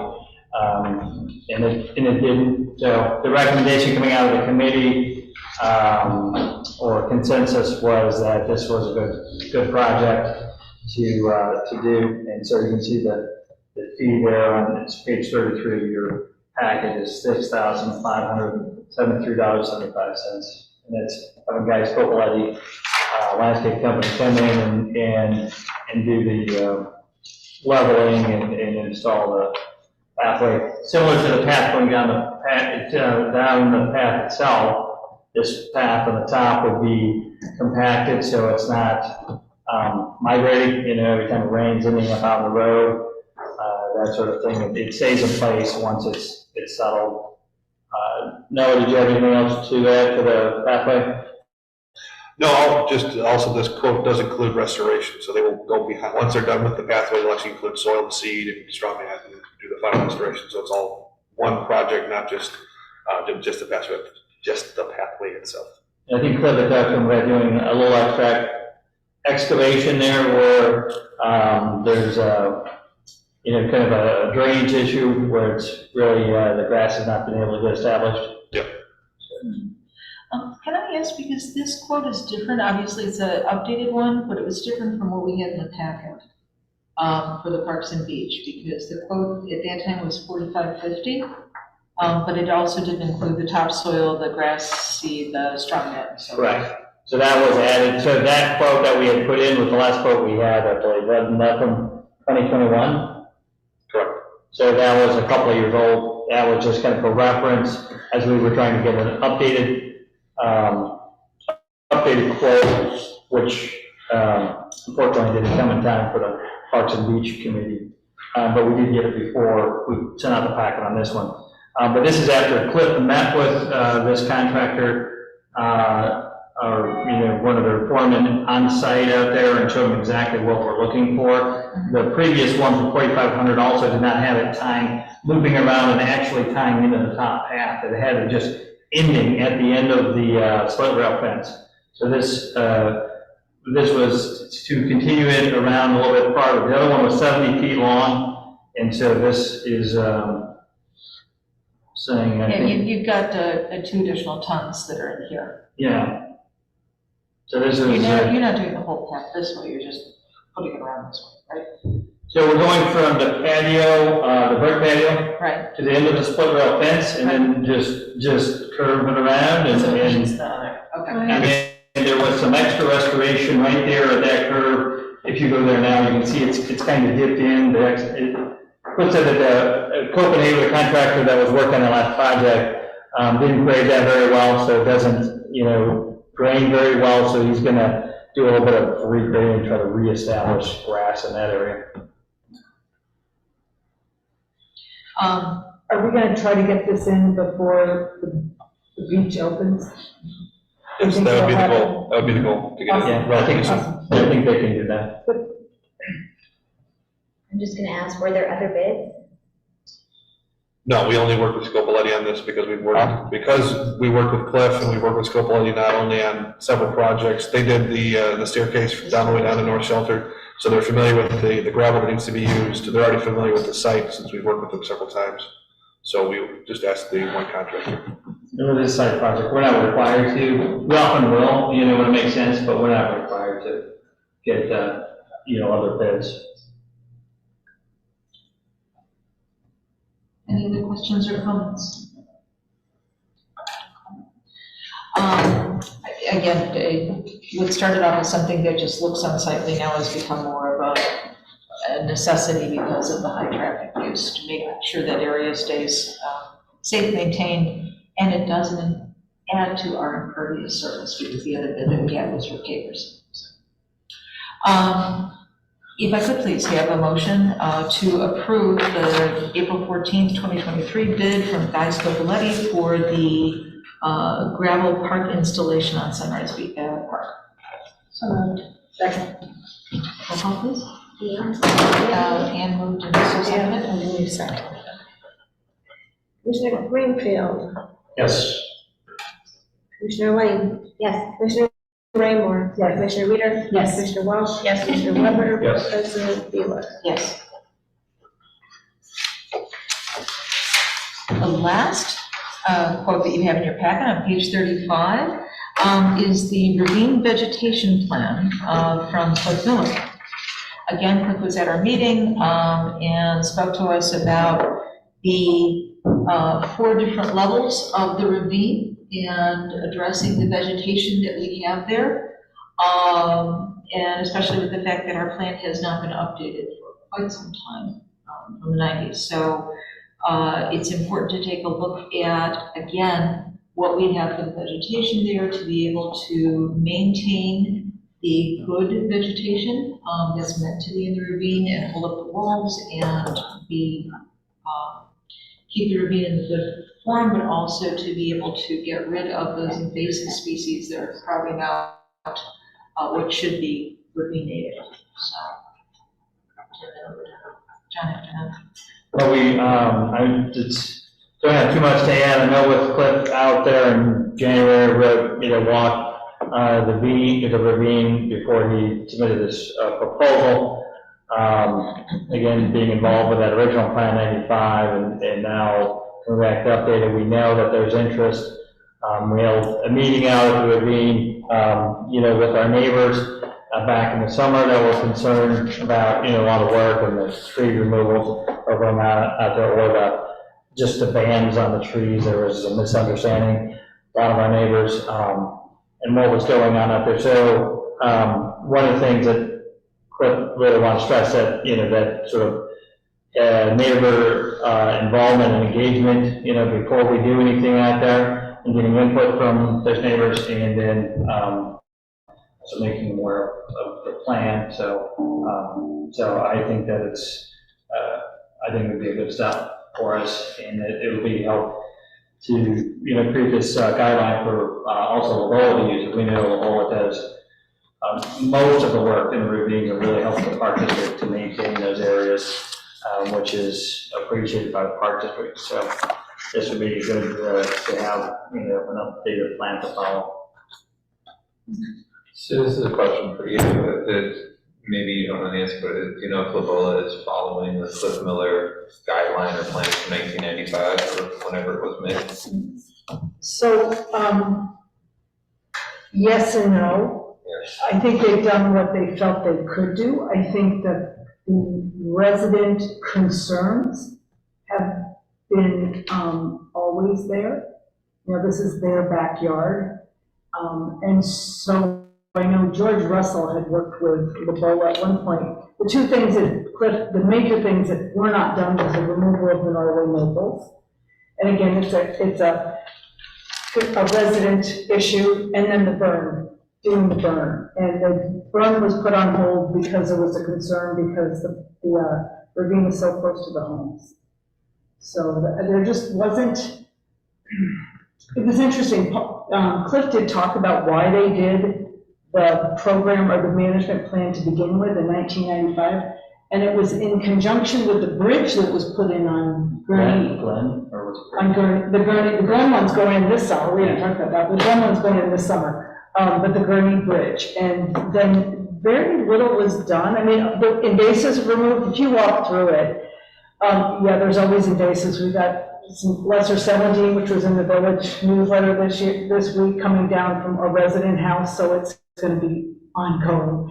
But for the most part, you don't see a lot of buckthorn in there. You see the things that are traditionally, but the Norway maples, and what Cliff said was, if you don't get rid of them, they are going to be a huge problem in 20 years. And that's not verbatim, but close. And that's what's happened. And I think Lobola was, I wasn't there 20 years or 25 years ago when the plan was built, but I think it was working with the Park District, they did what the Park District was comfortable with.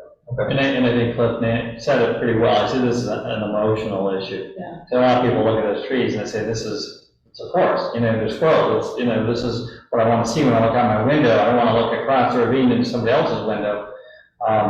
So he said, there it can be a measured approach, so you don't go in and clear cut every Norway maple in there, because it really is going to look, it's going to look bare for a long time. So there's, kind of a measured approach where you can more strategically take out certain trees and other trees. He said that it was a root trenching or something that they trench around and it stops the growth, and the tree might actually start to die, but it's going to take 10 years or 15 years. It's not going to die. It's not cutting it down tomorrow, so you don't have this clear cut effect. So Is it then gonna fall on someone's house then? If it's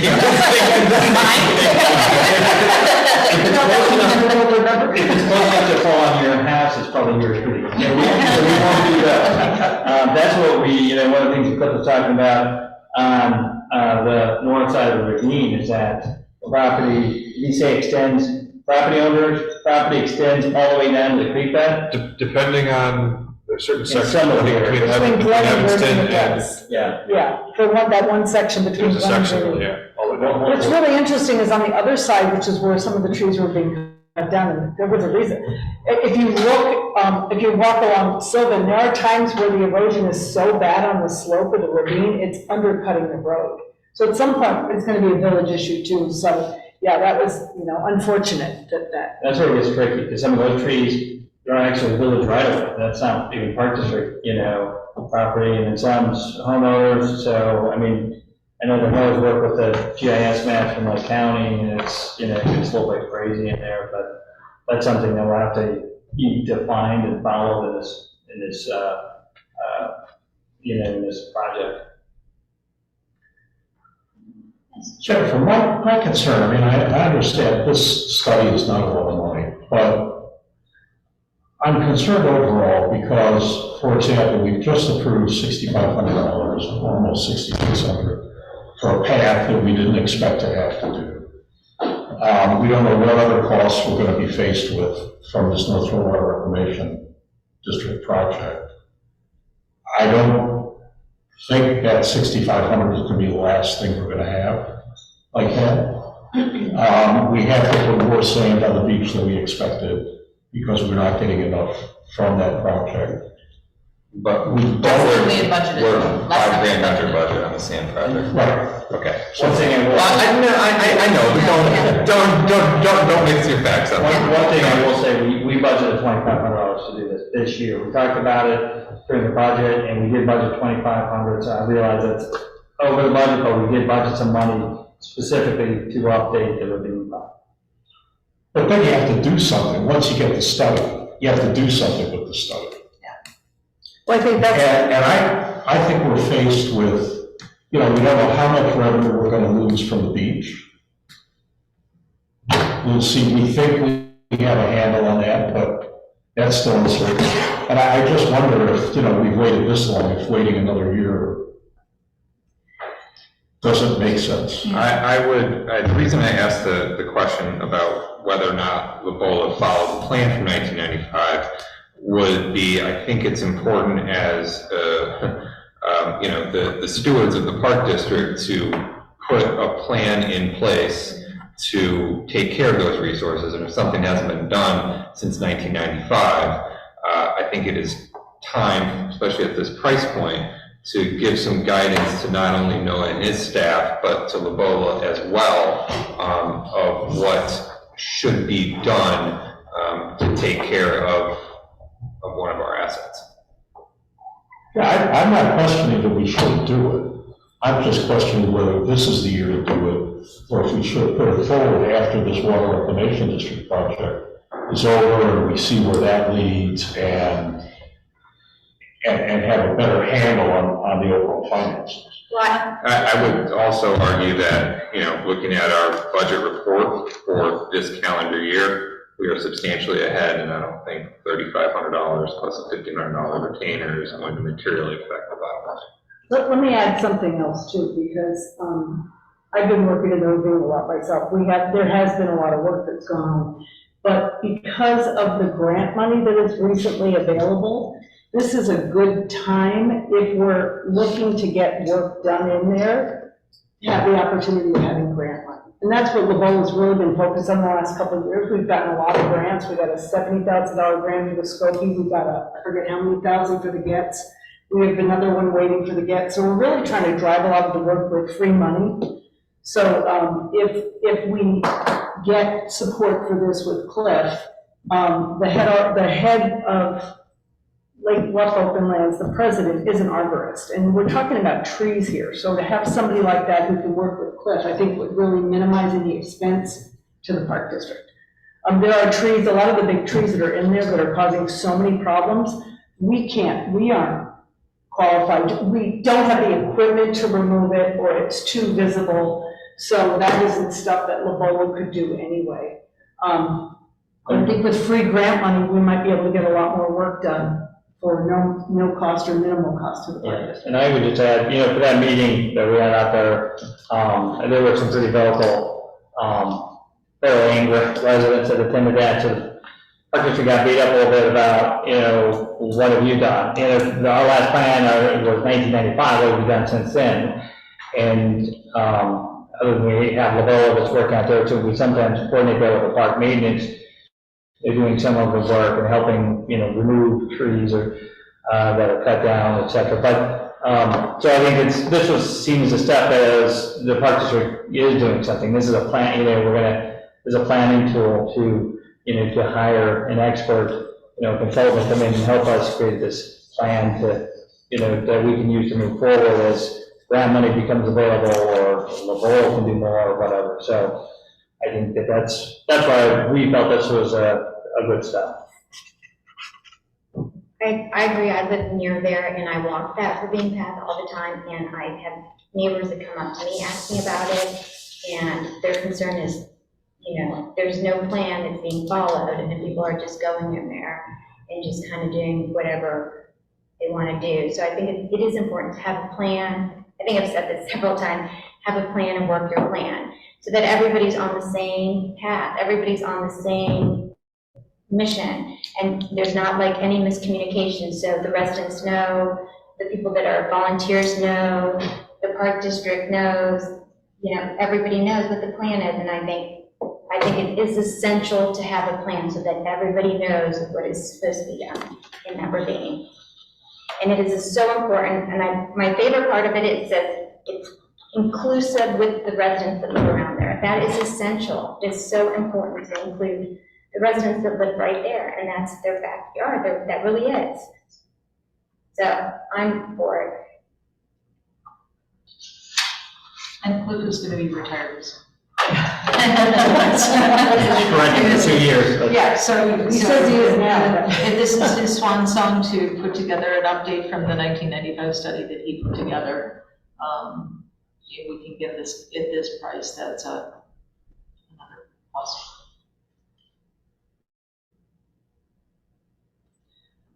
All right, so heeding the fact that we are spending money to Can I just go make a motion?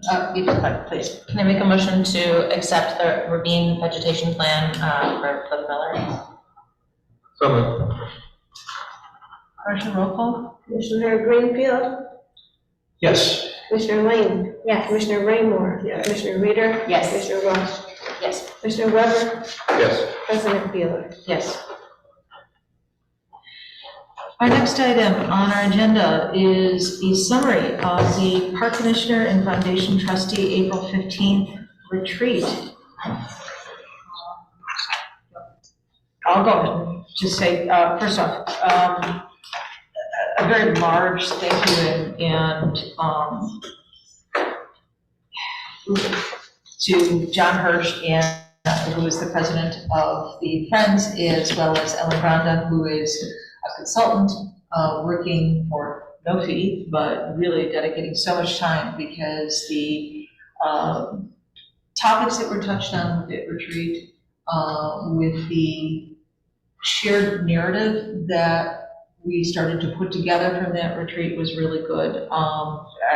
That John, expressed that he had been president for so long and didn't realize where our revenues were coming from tax dollars and from program fees, with the assessment as to how we factored in against other 501c3s, with our ability to raise funds through the Friends through these years, and looking at what our neighbors are able to do with different assets, with different tax dollars and so forth.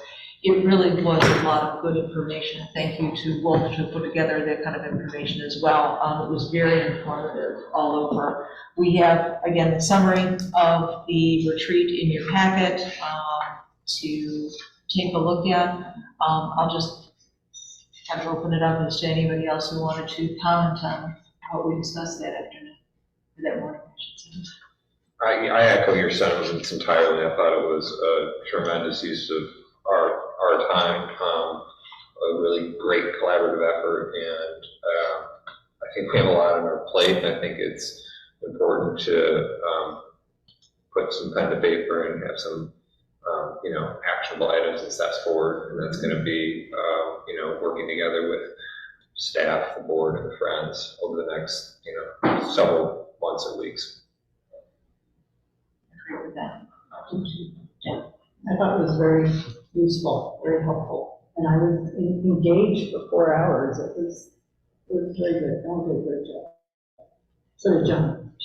Really, Ellen put a lot into this, and John Hirsch, and I know Jennifer and Ann have been involved in the pre-planning meetings. A lot of prep work went into making that 4-hour meeting stay actually on time, because it easily could have come off the track, but it did stay on, and I think that I was impressed with how many. There was 100% participation by commissioners. All of our commissioners were there, almost all of our trustees, staff. We had 19 people in all that participated. A lot of great conversation points that came out of that, the breakout sessions, and so we have captured all of that information. It's very useful information to use in moving forward. I thank President Beeler for sponsoring the lunch out of her own pocket, as well as President Hirsch for sponsoring the breakfast for that day. So thank you.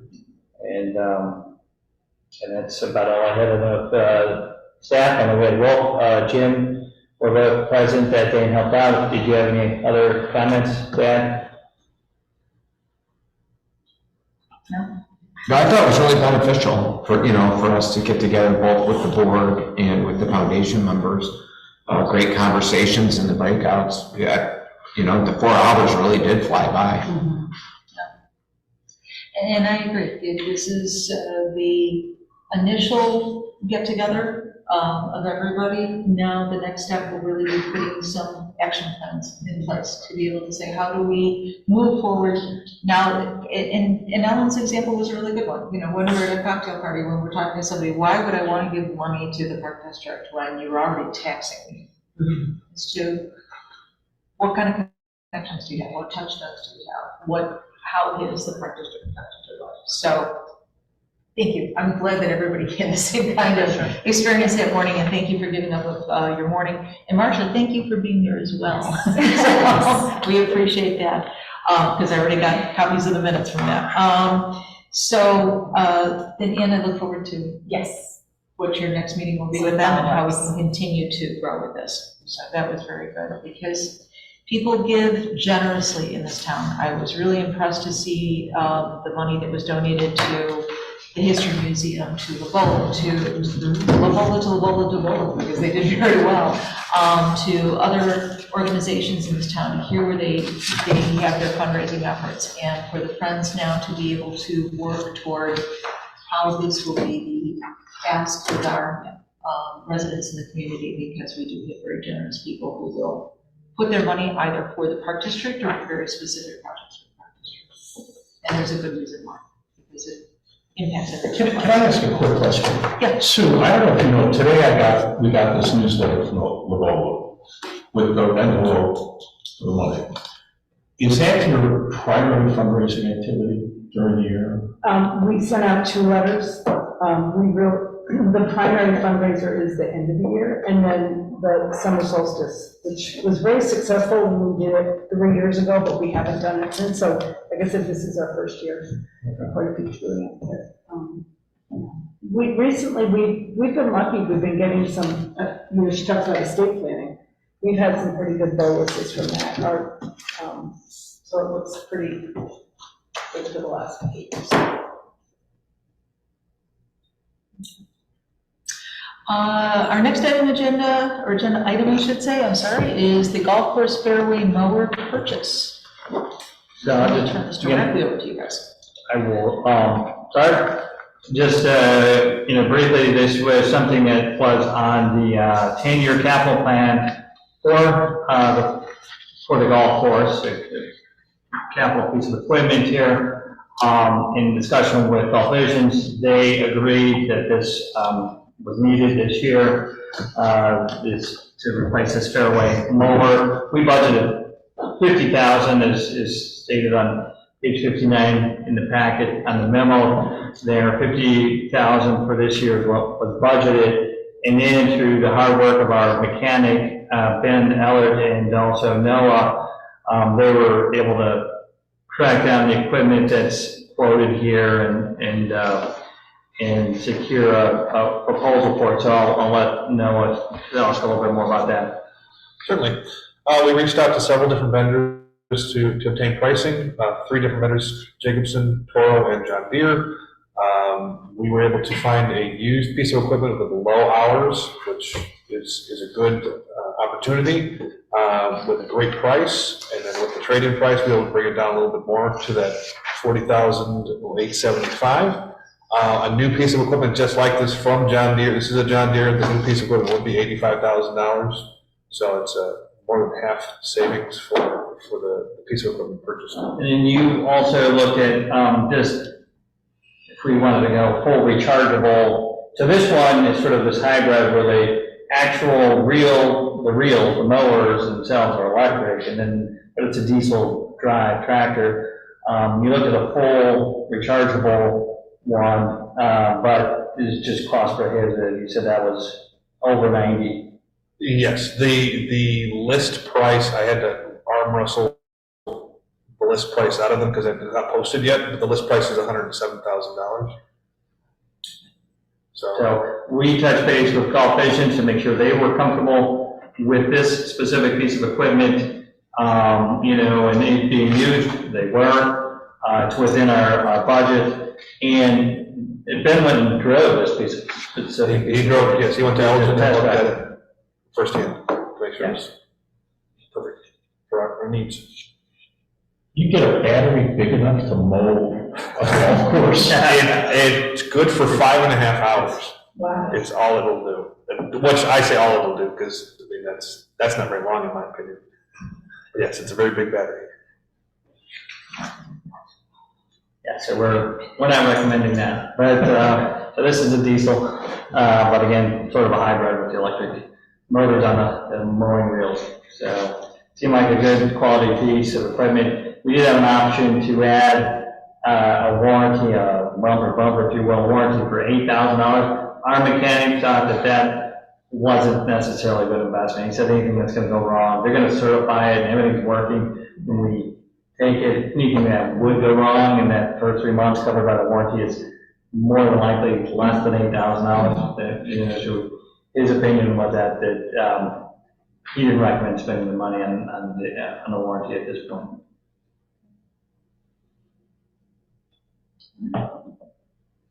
Seeing none, so can I have a motion, please, then, to purchase one piece of golf maintenance equipment totaling $40,875 from Rebels Turf and Tractor for the continued maintenance of the golf course. Again, this is coming from the golf course funds directly to purchase this. So moved.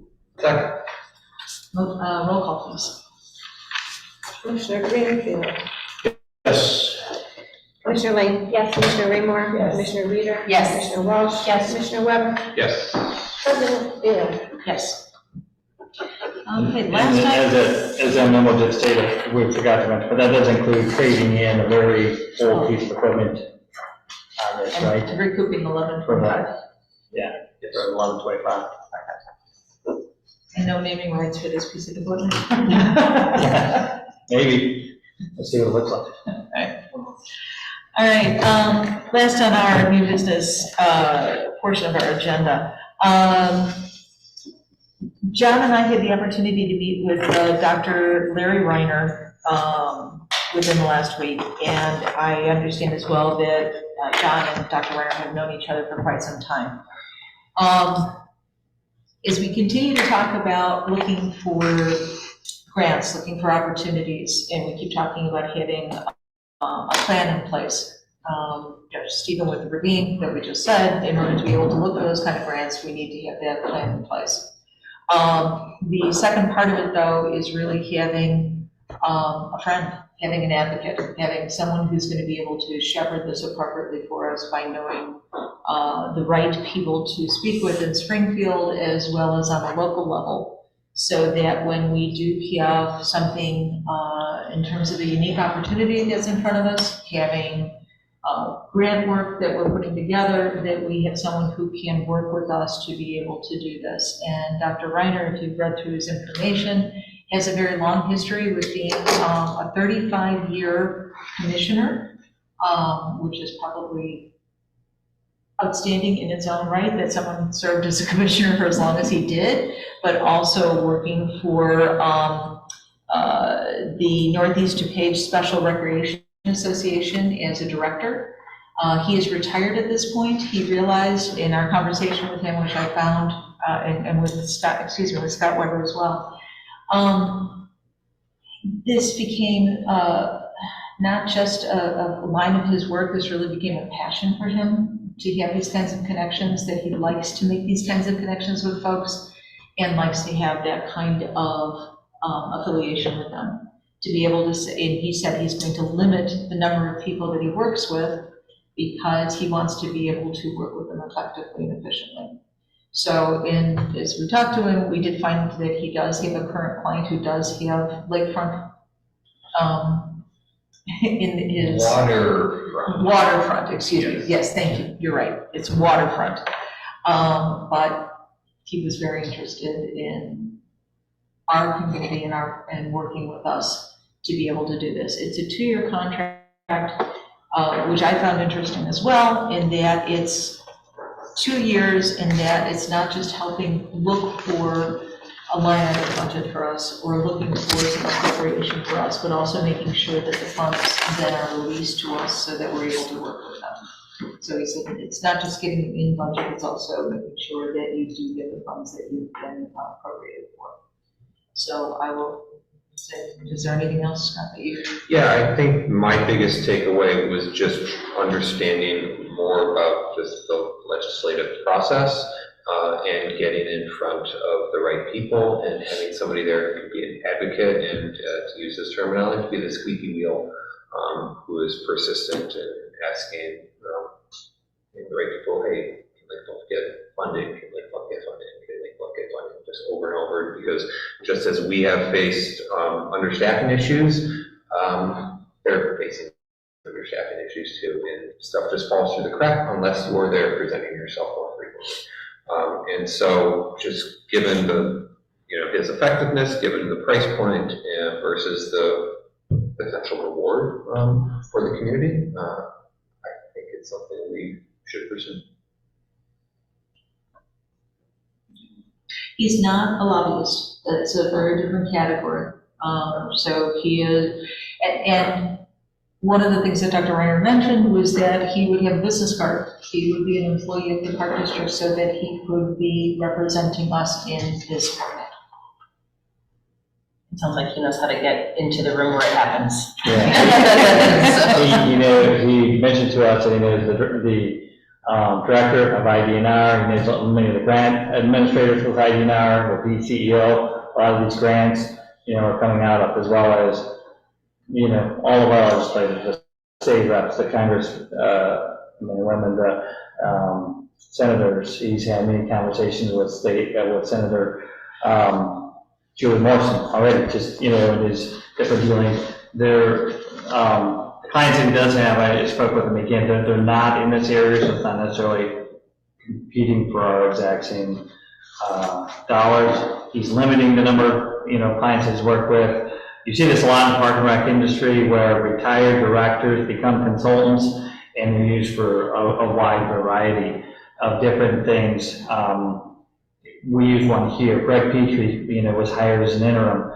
He's also does consulting for strategic plans and, other things of that nature. There's a lot of retired directors that do consulting work, and I think that it's, it's certainly be beneficial for the park district. I think in the contract, it does say that, that the board or director can terminate it at any time for basically any reason. So that if one happy and it's not working, we can stop if it's not working. But this is a little bit slower process, getting that support for Lake Bluff. We've tried. Lake Bluff has tried other reps in the past. They've hired their own grant writer who's local. They've tried hiring grant writers through, planning firms. Some have worked, some haven't. So this is just a little bit different approach to help try to get some support for our, our grants and any sort of state funding that might assist the park district. Thank you. Do we have an idea of his success ratio and going after this type of thing for other park districts? I know that with Northeast DePage, that he was able to secure a $250,000 line item in the state budget for them that they've been receiving for more than 10 years. So that's, resulted in millions of dollars for them that a lot of which has been used for capital improvements. He was working on, I think he mentioned Buffalo Grove Park District, where he's a commissioner working with them to get for that one. That was, I think, a couple of million. That's $1 million. That was a larger project that he was able to get some funding for them. He's working for some 501(c)(3)s as well, but so there's definitely been some success. This is just kind of, like I say, it's going to be a little bit slower, a different approach, a little bit slower, but just trying to get that support, that legislative support for the park district and for our projects. He's been doing this kind of advocacy while he was serving as a director. So this working as a consultant, I think he's only been about 3 or 4 years out of that. But what I found was interesting, I keep using the word interesting, but his level of making connection with different people, that was very impressive. And that's really what this is all about, is finding, again, because of his background, he had connections with people who came to him or wanted to work with him because they had a disabled child or someone in their life had been impacted by that, so they made that connection with Larry. The fact that he kept bringing up these occurrences to me resonated in that he finds something that keeps bringing him back to people or these people back to him.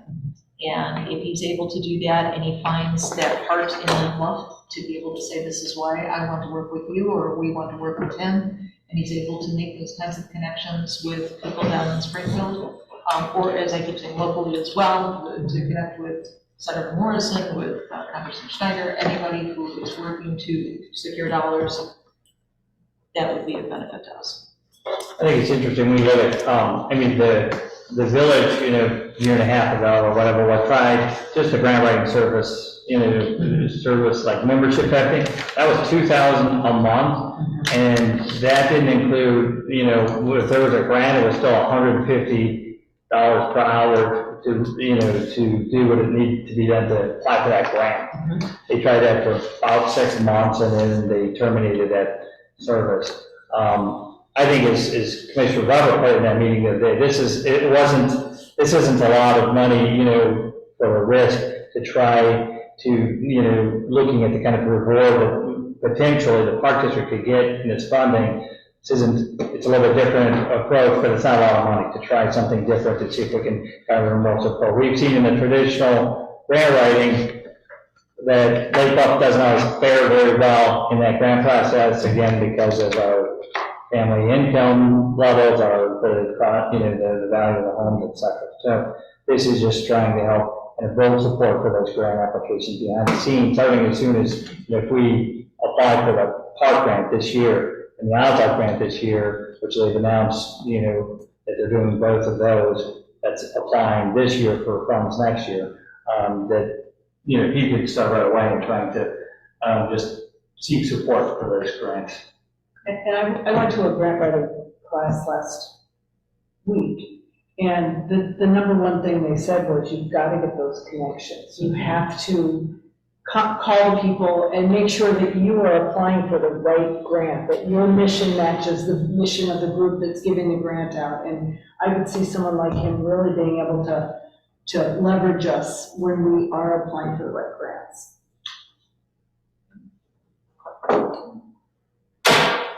Any other questions, discussion?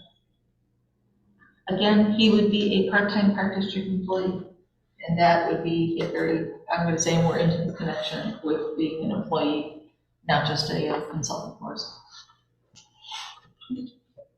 All right, may I have a motion then to approve John Wheeler as the executive director, hiring Dr. Larry Reiner as a part-time park district employee? So moved. Second. Roll call? Commissioner Greenfield? Yes. Commissioner Lane? Yes. Commissioner Raymore? Yes. Commissioner Reader? Yes. Commissioner Walsh? Yes. Commissioner Weber? Yes. President Miller? Yes.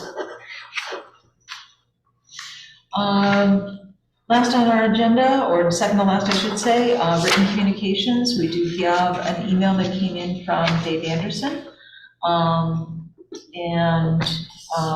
We'll circle back around to that. And any other correspondence? We need comments. I think that's it.